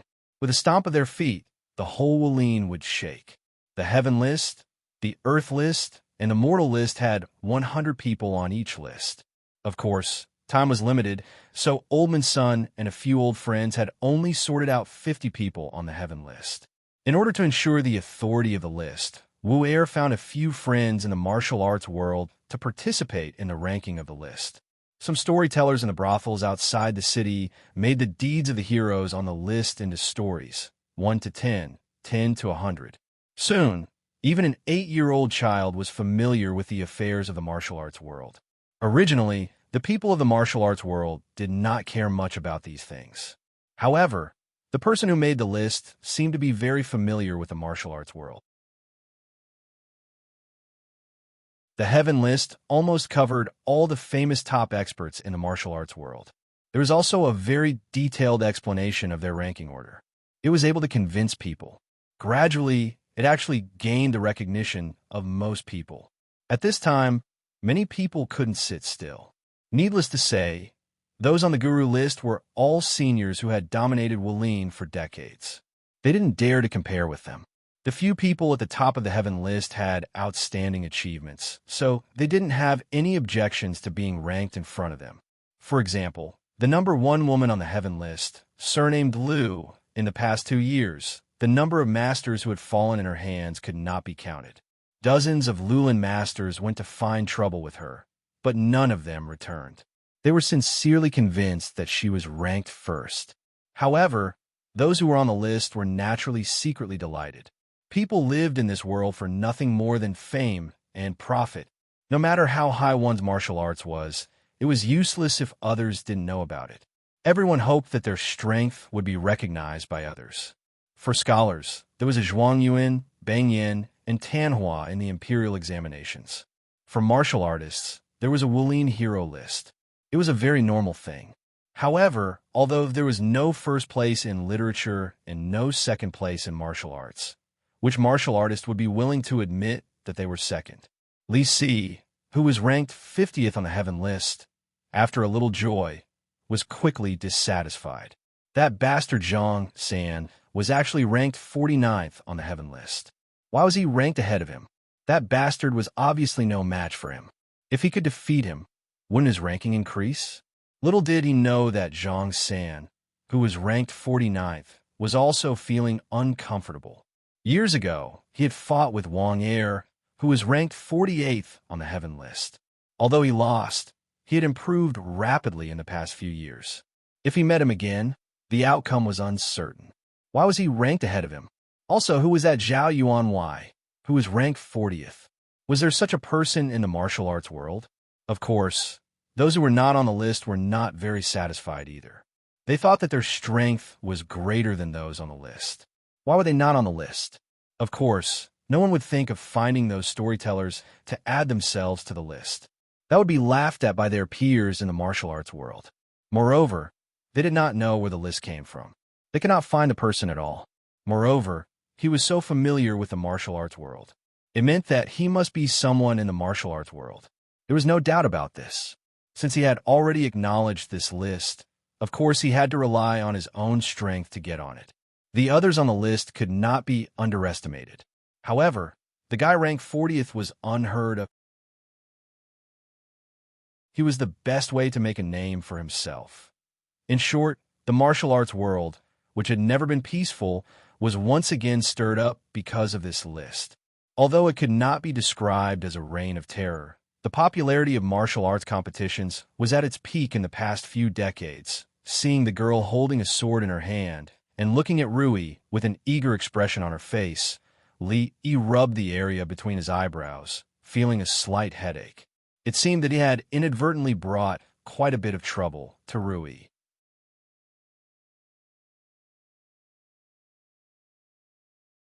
Chapter 275. Lu Rui raised her head and glanced at the girl. She continued to sweep the yard.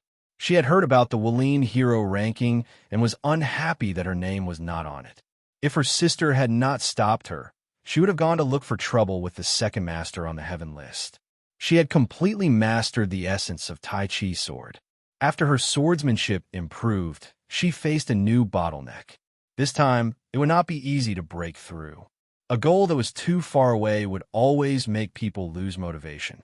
She did not practice much these days. According to Li Yi's story, sweeping was also a form of cultivation, so she decided to try her best. However, although her swordsmanship did not improve, she was much calmer. When she was free, she would sweep the yard with a broom. The yard was cleaner than ever. "Excuse me," she said without looking up when she swept the girl's feet.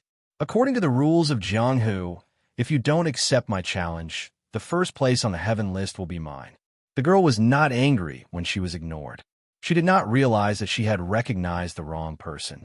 She only knew that the girl in front of her was not simple. The first place on the heaven list was a girl. Did that mean that she was the most powerful girl in the Jing Kingdom, apart from the Grandmasters? Fong crossed his arms and looked like he was watching a show. This girl was really brave to challenge the Elder Mississippi. He did not expect that she would mistake the second miss for the Elder Mississippi. He did not know if she was lucky or unlucky. In terms of martial arts, the Elder Miss was definitely more powerful. However, the Elder Miss was kind and knew when to stop. As for the second miss, she never showed mercy when she fought. I didn't expect the first place on the heaven list to have such little courage. The girl pouted and turned to leave. I will tell them that Lu Rui is just so. She does not even have the courage to accept the challenge. How can she be the first?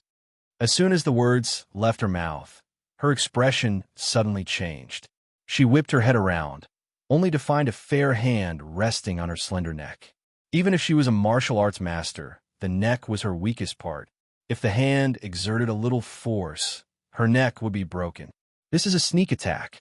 She glared at him and said, unconvinced. Lu Rui held the broom in one hand and let go of her neck with the other. He made a pleased gesture.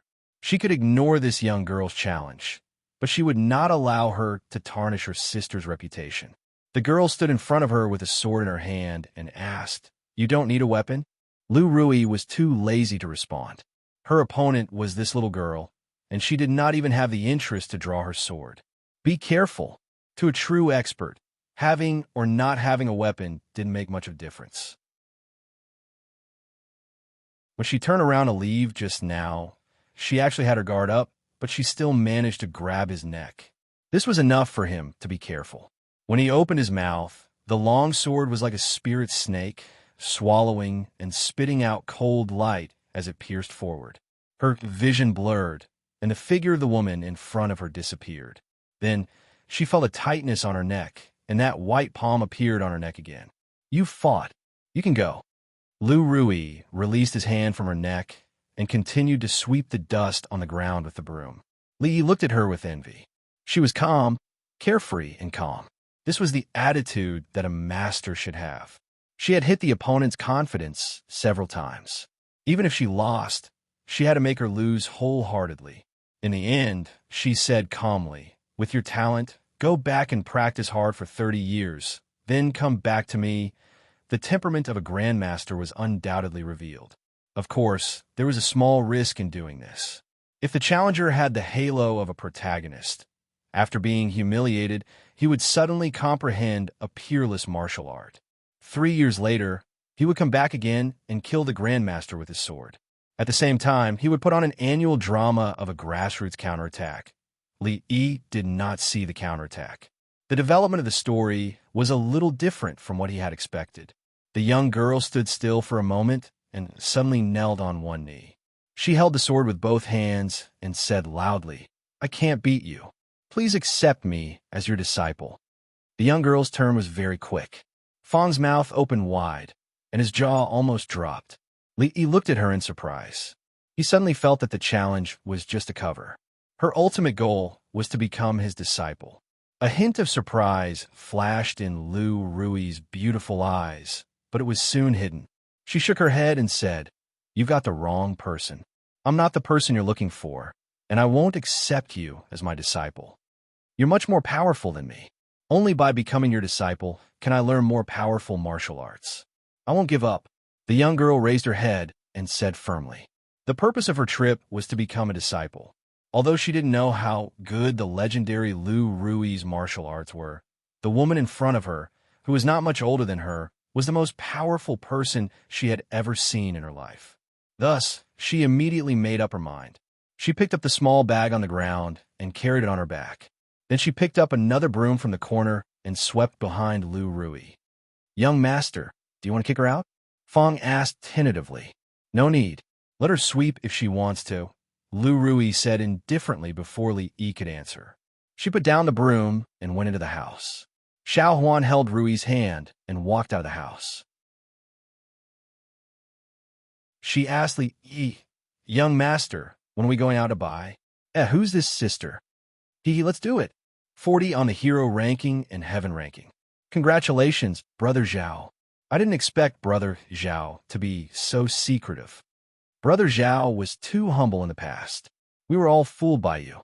After we drink our fill, we must learn from Brother Zhao. Chuzhou, Xiangqing. In Squire Zhao's house, more than 10 Jianghu people drank to their heart's content. They all toasted a man with a goatee sitting at the head of the table. "I don't know who made this up. How can I get a place on the hero ranking?" Squire Zhao said with a dry laugh. He knew his own strength very well. He had some life-saving methods that others didn't know about, but he was definitely not that powerful. Brother Zhao, you're wrong.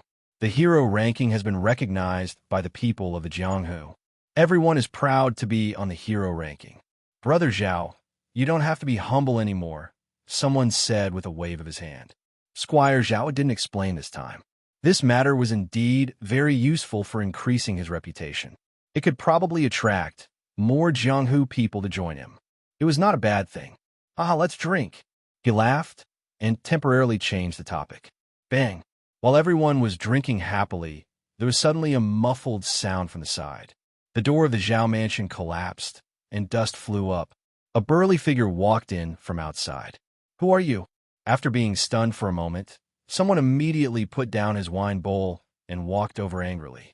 How dare he destroy the door of the Zhao mansion in front of so many people? Was he looking down on them?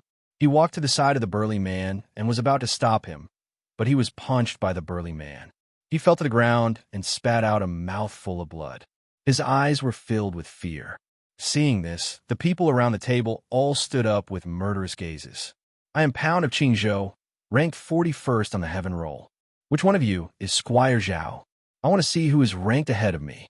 The burly man laughed wildly. His voice was as loud as a giant bell. So you are a master on the heaven roll. Sorry for not recognizing you. A man from Qingzhou dares to challenge Chuzhou? Do you think there is no one in Chuzhou? You are only ranked 41st on the heaven roll. How can you be compared to our brother Zhao? Yes, brother Zhao, show him your power. Hearing that this person was only ranked 41st on the heaven roll, behind Squire Zhao, everyone's faces relaxed, and they urged him. No one noticed that Zhao Yuanwei, who was hiding at the back of the crowd, was pale as a sheet.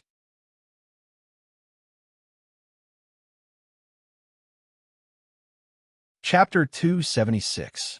A few years ago, when he could only eat one meal at a time, it was already good enough to have a bowl of porridge during Chinese New Year. Now that he was not short of money, he could not continue living like that. Shopping for Chinese New Year goods was a must. After walking around the streets, Li could not carry all the things he bought with his two hands. Martial uncle, let me carry it. The girl who insisted on becoming Rui's disciple hurried over and said. Unknowingly, he had grown up a generation. Li Yi enjoyed being called martial uncle, but he still shook his head to show his refusal. Although the girl seemed to want to be Rui's disciple, her master did not agree. As the martial uncle, he could not overstep his boundaries and do things for her. Mississippi Lu did not agree, nor did she chase her away. The girl simply followed them. She did not put down the sword in her hand, but the small bag on her back was left at home. Without a third hand, when they walked to another street, Li Yi could no longer carry anything in his hands. He bought a fish from the fish shop and was going to make sweet and sour fish at home. The girl took the fish from Xiao Huan at the right time and held in her hand, then retreated to the back without saying a word. The young maidservant glanced at her. She only knew that this young lady wanted to become the second young Miss disciple, but the second young Miss had not agreed yet. It seemed a little inappropriate to let her carry things. Just as she was about to refuse, she turned her head and saw Li Yi, who was covered in things. Young master, let me help you carry some. She hurried over to help Li Yi. After all, Xiao Huan cared for him. Unlike Mississippi Lu, who was carefree and only wanted to buy the things she liked, but her hands were always empty. Since he already carried a fish, he did not mind letting her carry more things. With half of his luggage taken away, he felt much more relaxed and had the energy to think about other things. The creation of the Wulin Hero ranking was naturally not done on a whim, nor did it take up too much of a factor. As for Zhao Yuanwei, he was just randomly assigned a position. It was believed that it would not be long before he was kicked off the ranking, but before that, something unexpected might happen to him. The people of the martial arts world loved fame. The brothels would try their best to perfect their information. Yesterday, Hero Wang of Anxi County carried an old man in his 80s across the river. The next day, it would become a topic of great interest to the people. Hero Zhao molested a woman in the streets of Qing in prefecture. Within a few days, this scandal would spread throughout the martial arts world. Of course, to achieve better results, he had to pay more attention to the details. Shocking. Men would be silent while women would cry. What did Hero-chun do to cause the wrath of the heavens and the people?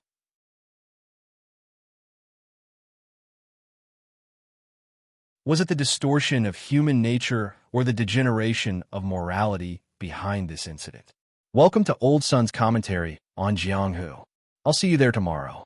Ancient people who had not been poisoned by the circle of friends would not be able to resist such a title. The more righteous a person was, the more they cared about their reputation. Heroes used their martial arts to break the law. Most of the evil deeds were done by people with high martial skills. As the lieutenant of a county, he had to do something to maintain the peace and order of the area under his jurisdiction. Of course, this method would not work on the infamous bandits in Jianghu who did not care about their reputation. Instead, it would spread their bad reputation even further and increase their arrogance. At this time, it was necessary to bring some positive energy to the murky Wulin. Master Zhang, who was ranked 36th on the chivalrous leaderboard, broke into a bandit's lair alone and killed more than 10 bandits with his own hands. He got rid of a big scourge in Jianghu. According to the latest strength assessment, Master Zhang's ranking rose by 2 places and became 34th on the heavenly leaderboard. The Qingzhou caravan was kidnapped by bandits. Master Chun and Master Li saw injustice and wiped out the bandits. However, they were seriously injured and almost lost their lives. This kind of selfless and fearless spirit was worth learning by everyone. Master Chun and Master Li were named as the stars of Jianghu because of this. They were one of the top 10 figures in Jianghu. The leader of the caravan rewarded them with a lot of gold for saving their lives. The magistrate of Anxi County, Lord Liu, personally came to visit. Positive news like this could be publicized more. Of course, this was a very complicated and tedious job. Old Sun and the others were still in the exploration stage. Li Yi gave them sufficient funds. Seeing how important this matter was to Li Yi, Old Sun had already assigned many people to take care of this matter. Old Sun had a very big dream. He wanted to revitalize this industry so that more and more actors and actresses could eat their fill. This dream could not be realized by himself. Li Yi had now become his hope to realize this dream. One day, their brothels would be built in other prefectures, or even the capital, or even the entire Jing kingdom. Every time he thought about this, Old Sun's old face would glow. The ranking of the chivalrous leaderboard was updated very quickly. Yesterday, Chuzhou Zhao Yuanwei, who was ranked 40th, had 3 of his ribs broken by Qingzhou's Pound, who was ranked 41st. The next day, their rankings were switched. Those who were ranked at the bottom of the chivalrous leaderboard, or those who were not on the leaderboard, seemed to have found a breakthrough. They all expressed their desire to challenge Zhao Yuanwei. In view of his injuries, in the spirit of humanitarianism, everyone was willing to give him half a month to recuperate. It was said that in order to decide who would be the first to challenge, a few heroes fought. The scene was very intense. Some of them were even more seriously injured than Zhao Yuanwei. After that, the Zhao family's old house in Chuzhou became empty. More than half of the Zhao family's property was sold. Only a small portion was left for the old servants to take care of. As for Zhao Yuanwei, who was ranked 41st on the heavenly leaderboard, no one knew where he went. Wu Er was the one who told Li Yi these things. Wu Er had now become Old Sun's martial arts consultant. He received a monthly salary of 500 copper coins. All he needed to do was to ask his friends in the martial arts community to pay attention to the big and small matters in the martial arts community. The more valuable the information he provided, the more rewards he would receive. After Old Sun's team organized the information and told it to the people in the martial arts community, they received a large sum of money. A small portion of the money was used to put up rewards. It seemed that he had underestimated Old Sunday. With his efforts, this great cause was becoming more and more prosperous. Almost all the poor actors in Anxi County had been integrated by him. Spacious brothels were also spreading to further places due to the declining business of Rui Du and hard liquor. The family's income, which had been decreasing every day, increased again. Even Li Yi had to admit that he had underestimated the huge potential of the brothels. After lying in the courtyard for a short while, Xiao Huan had already come to complain twice. The target of her complaint was, of course, the girl named Yang Liuqing, who was still begging Rui to take her as a disciple. The girl was young, but she was very persistent. Since Rui did not agree, she would come every day before dawn to clean the courtyard, boil water, and chop firewood. After she was done with these chores, she would take a rag and wipe every place in the house until it was spotless. Most of these chores were done by Xiao Huan, but they were all snatched away by her. The servant girl had never been so free in her life. He had told her several times not to come anymore, but she never listened. She did not say a word and only knew how to work hard. Even Li Yi was a little touched by her. "Young master, say something about her. She does all the chores, and Xiao Huan has nothing to do." The servant girl looked at the girl who started to clean the courtyard with a broom in dissatisfaction and said while hugging Li Yi's arm, "Isn't it good to have nothing to do?" Li Yi knocked her head lightly and said, "Go play with Sister Su and the others. Let her do these chores if she wants to." Before Xiao Huan left, Li Xian walked in from outside and pointed at the unfamiliar girl in the courtyard suspiciously. He looked at Li Yi and asked, "Who is she? Is she your new concubine?" Clang! With the sound of a long sword being unsheathed, a sword light slashed over.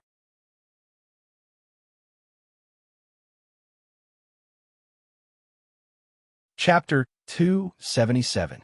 Retribution for having a foul mouth always came very fast. The girl named Yang Liuqing had the temperament of a Jianghu person. If there was a disagreement, she would raise her sword. There was a reason why she chose Lu Rui as her master. Of course, she wouldn't kill him. The sword was more of a threat. Li Xian's guards didn't care whether she was threatening or really wanted to harm the crown prince. Anyone who dared to use weapons against the crown prince would be treated as an assassin. The two guards shouted. A flash of sword light flashed and collided with Yang Liuqing's sword. There was a sound of metal colliding. The girl couldn't help but take a few steps back. Li Xian's guards were all experts who were picked out of 100 or 1,000. Their strength was obviously better than Yang Liuqing's. He didn't have a clear understanding of the girl's strength. He only saw her fight with Rui. She was captured alive before she could even make one move. However, this didn't mean that she was weak. Mississippi, Lu couldn't be used as a reference. Li Yi was very sure that even Li Xian's guards couldn't last one move against her. After forcing the girl to retreat, the two guards obviously didn't want to let her go. They took the opportunity to press on, as if they wanted to capture her alive. There was a sound of weapons clashing in the courtyard. Yang Liuqing had a hard time dealing with one of them. Now that there were two of them, she could only retreat. Soon, she was about to retreat into the house. Li Yi was just about to tell Li Xian to let his guards know when to stop. He couldn't blame anyone else for the sins of his mouth. Before he could say anything, the two guard swords were broken into two. One of them had a sword on his neck. The other was shocked. When he was about to explode, the girl glanced at him coldly. It was like a bucket of cold water was poured on his head. He stood there and didn't dare to move. "If you want to fight, go outside. Don't dirty the courtyard." Lu Rui said coldly and entered the house. The two guards didn't even have time to wipe the cold sweat off their foreheads. They picked up the broken weapons on the ground and immediately retreated. They didn't dare to cause trouble for the girl anymore. Just now, he didn't manage to see it clearly. He only felt a flash of light before the saber in his hand broke. Then, a saber was placed on his neck. He had always known that this woman was not simple, but today, he deeply understood how terrifying she was. If she was on the Walline hero ranking, she would at least be in the top 5. Yang Liuqing watched as the two people who had forced him to the point where he couldn't even fight back fled like stray dogs with their tails between their legs in the blink of an eye. The determination in his eyes deepened as he watched the figure walk into the house. The two guards were chased outside by Li Xian. They lay down on Li Yi's rocking chair comfortably. The chair under them swayed with the rhythm. They couldn't help but sigh. It is said that the royal family is extravagant. In fact, the one who knows the most about extravagant enjoyment is you. Li curled his lips. What kind of world was this? Sleeping in a rocking chair was extravagant. She occupied his seat and said he was extravagant. A random rosewood chair from the prince's mansion could buy dozens or hundreds of his rocking chairs. You are about to get married. Why are you running around all day? If you like it, I will give you this chair. 100 taels of silver, as usual. Yang Liuqing stared at Li Xian with an unfriendly gaze. The remaining guard behind Li Xian kept staring at her. After lying down for a long time, Li Yi stretched his waist and said lazily, "I don't have your leisure." Surprisingly, Li Xian refused, something he rarely did. He stood up from his chair and looked at Li Yi, saying, "I've been racking my brain for the past few days in the king's residence, working through the night until dawn. Finally, I've created something that can allow people to fly." What? Now it was Li Yi's turn to be shocked. It had only been a few days, and this guy had made an airplane? It was impossible. It was impossible for him to understand Bernoulli's principle, and it was impossible for him to know anything about aerodynamics. Unless he was God, no one could build a plane by throwing stones and leaves from the roof, let alone in this age of ignorance. Even the most primitive and simple airplane was impossible. The Wright brothers invented the first real airplane, which only appeared at the beginning of the 20th century. Compared with most of the ancient people, Li Xian was very smart, but it was impossible for him to make something that was 1,000 years ahead of time. Soon, Li Yi saw Li Xian's airplane. It turned out that the thing that could let people fly was a huge kite made of cloth. A guard at the prince's mansion ran a few times, grabbed the kite, and jumped down from the roof of the two-story attic. After gliding in the air for more than 10 meters, he landed steadily on the ground. Li blushed because he almost believed Li Xian's words. This was the thing that he made after thinking hard and staying up all night. It was just a big kite. Even if a pig was tied to it, as long as the angle was good, it would be able to glide in the air for a certain distance. The guards would be fine even if they directly jumped down from the two-story building. They were used to going up and down, so this height was nothing to them. I think that if they jumped off the cliff, they might be able to fly even further. In the past, you said that people could fly in the sky with the help of external forces.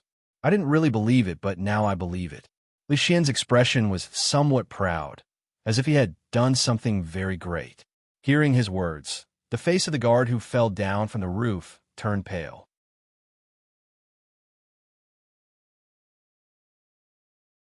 If they jumped down from the two-story attic, they would only sprain their ankles at most. If they jumped down from the cliff, they might lose their lives. Li Yi was a bit dispirited. He had completely lost interest in Li Xian's big kite. Even if Li Xian made a glider, he might be a bit happy, but it was better than this thing without any technical content. You'd better not let them jump down from the cliff. Your guards are good at fighting skills. If one of them dies, there'll be one less guard. It's not worthwhile. Don't tinker with the kite anymore. When you're free, you should study the sky-praying lantern. It's much more useful than making another big kite. Li Xian's guard looked at Li Yi as if he was looking at Savior. When His Royal Highness asked him to jump down from the cliff with the kite, he had even written his will. He tried to steal a native dog from the neighboring village and tie it to the kite. As a result, the moment he let go of the kite fell down. That dog was really miserable. If it was him, he might not be any better than that animal. However, dog meat was really delicious. He swore that it was the most delicious meat he had ever eaten in his life. Even His Royal Highness the Crown Prince was full of praises for it. Since then, the number of dogs in the prefectural city had been especially serious. Sky-praying lantern? Li Xian's attention was diverted. He rubbed his chin and started to think about what Li Yi meant. The image of the sky-praying lantern rising into the sky appeared in his mind. Li Xian was stunned, and his eyes suddenly lit up. While he was immersed in his own world, Li Yi planned to go home for dinner. A while ago, Li Xian was still having a headache about his marriage. These few days, he was in the mood to hide at home and make plans. It seemed like he had completely accepted his fate. An arranged marriage was not acceptable. From the looks of it, he seemed to be planning to dedicate his life to science. After a short moment of silence for his future wife, he could see his own house. A figure was pacing back and forth at the entrance of the house. He kept rubbing his hands and looked very anxious. Li Yi walked over and asked, "Old son, what's wrong? Did something happen at the theater?" "Young master, you're finally back." Old son let out a long sigh of relief. Li Yi was his backbone. He only felt confident when he saw him. "It's not just the theater. Our brothel outside is also in trouble."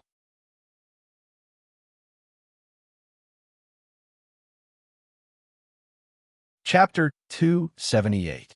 I heard that there's a new play in the brothel outside the city. It's called A Chinese Ghost Story. It's better than The Painted Skin. Do you want to watch it together? I've seen a long time ago. The theater in the city opened 2 days ago. It's a little slower outside the city. This time, I came to listen to old Zhao talk about Wulin. At the entrance of a tile-roofed house outside the city, two men greeted each other with a smile and walked in side by side. I want to watch A Chinese Ghost Story, but I'm afraid I can't today. I just came from there. The brothel is closed today. I'll come back early tomorrow. A person who came out of the house reminded them. It's closed? Why? What's wrong with those people? They don't want to earn money. People who like to watch plays and listen to songs inside and outside the prefectural city were surprised to find that the recently built brothels were all closed today. Those who wanted to watch new plays and listen to Wulin's stories suddenly had nowhere to go. They could only go back home after cursing for a while. In the city, the well-received Chongping Street Theater also hung up a sign that it was closed today, making countless people leave in disappointment. At this time, in the theater, a few managers of the brothels outside the city gathered there, frowning. Miss Wan, we can't just close like this. These days, A Chinese Ghost Story is very popular. If we don't open for a day, we will lose 5 strings of coins. A gray-haired old man said with a sad face. As soon as the old man finished speaking, everyone's eyes were on the only woman present. On the surface, it was old Sun who was in charge, but they all knew that Miss Wan was actually the one who had the most say when it came to big things.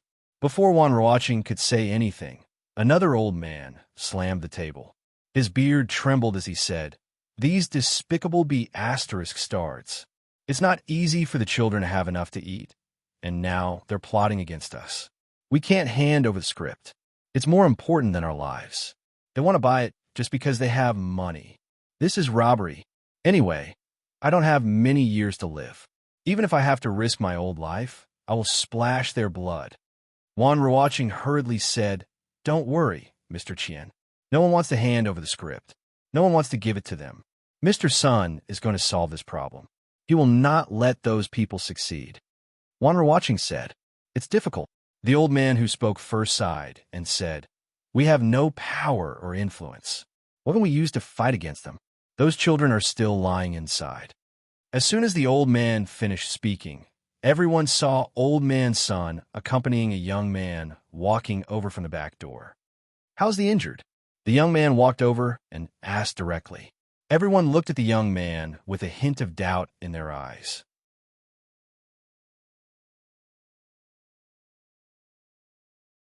After looking at Old Sun, they seemed to understand something, and their expressions changed. Wan Ruoqing came over and said, "We've already sent for a doctor. They only suffered superficial wounds. It's not a big deal. One of them broke 2 ribs and may need some time to recover." Li Yi asked again, "Who did it? Did you find out?" "They're all famous ruffians in the city. They said that since we are in their territory and under their protection, we should give them money as compensation. We didn't want to provoke them and wanted to send them away with some copper coins. We didn't expect them to ask for 10 coins as soon as they opened their mouth. They also said that they would come to ask for it once a day." Dongzi and the others only argued with them for a while before they were injured. This time, it was the gray-haired old man who spoke. His tone was very respectful. Seeing Old Man Sun and Miss Wan's attitude toward this young man, he knew that this young man was the benefactor who gave them a living. So, he told them the whole story in full detail. "Why didn't you report it to the authorities?" He looked at him and asked. Qing'an Prefecture and even Anqi County had been divided into small districts by him. Each district had a special person in charge, who was responsible for fighting and bullying the good. When he was working under County Magistrate Zhou, he didn't care what the bailiffs and bailiffs did. In order to fulfill the agreement with Her Royal Highness, before he left the Yamen, he restrained those guys a lot. If there was any dereliction of duty or bullying the common people, he didn't have to do anything himself. Louis Shui would make them pay for it. The old man shook his head and said, "We can't report it to the authorities. Those ruffians often enter the Yamen. If they're caught and locked up for a few days at most, when they come out, we will be the unlucky ones. Moreover, This time they were ordered by someone to make us hand over the script. We are all doing this for a living. Those people are so cruel. Everyone, including Old Man's son, had worried expressions on their faces. The authorities wouldn't care about the life and death of these lowly actors. With the power of those people, if they really reported it to the authorities, they would be even more unlucky. They finally had something to look forward to. Were they going to walk into the abyss again? Old Son's old face showed strong unwillingness. He seemed to have aged a few more years. Other than Li Yi, the one who was least worried was Ruoqing, because only she knew that the person behind them wasn't just a weak scholar. In Ning Wang Fu, he had reprimanded the new Jinshi in front of so many officials. He had offended many people, but he was fine.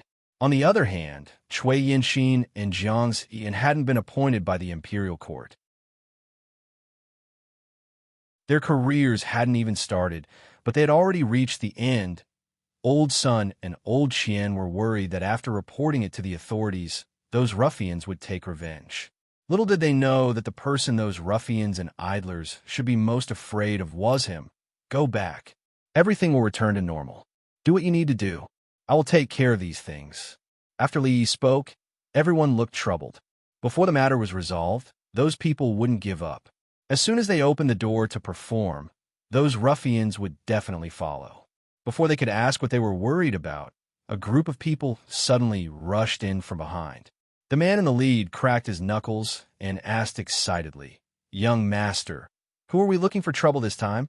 In the morning, the doors of the theater and the brothel were still tightly closed. In the afternoon, they opened their doors to welcome the guests. There were still a few days before the New Year. The New Year's goods had been bought. More and more people had nothing to do at home. If people were idle all the time, they would get sick. Therefore, many people would find something to do in these days. The brothel was a good place to go, especially the newly built ones. They attracted the attention of many people. They were already tired of those old things. Only something fresh like a Chinese ghost story could please them. Although there were two men who looked extraordinary in the theater, Old Man's son didn't feel relief at all. He glanced at the young man who was chatting with Miss Wan and could only sigh. So what if he could chase those ruffians away? He could chase them away once or twice. Could he chase them away countless times? They would always make a comeback. What should he do when that time came? Moreover, those ruffians who were looking for trouble weren't the main point. Those who were interested in the script were the ones who should have a headache. Old Man's son patted his swollen head, and an arrogant laugh was heard. "Old man, business is good. Have you raised enough money? I always keep my word. If you could take out 10 strings of money, I will leave immediately and come back tomorrow." That you're tuning in to the Romance Rendezvous YouTube channel. We're so grateful for your support, and don't forget to subscribe to join us on this incredible journey through captivating stories. Your generosity through donations truly makes a world of difference, as it's the primary source of revenue that allows me to expand and enhance this channel for you. Thank you from the bottom of my heart for being a part of this adventure.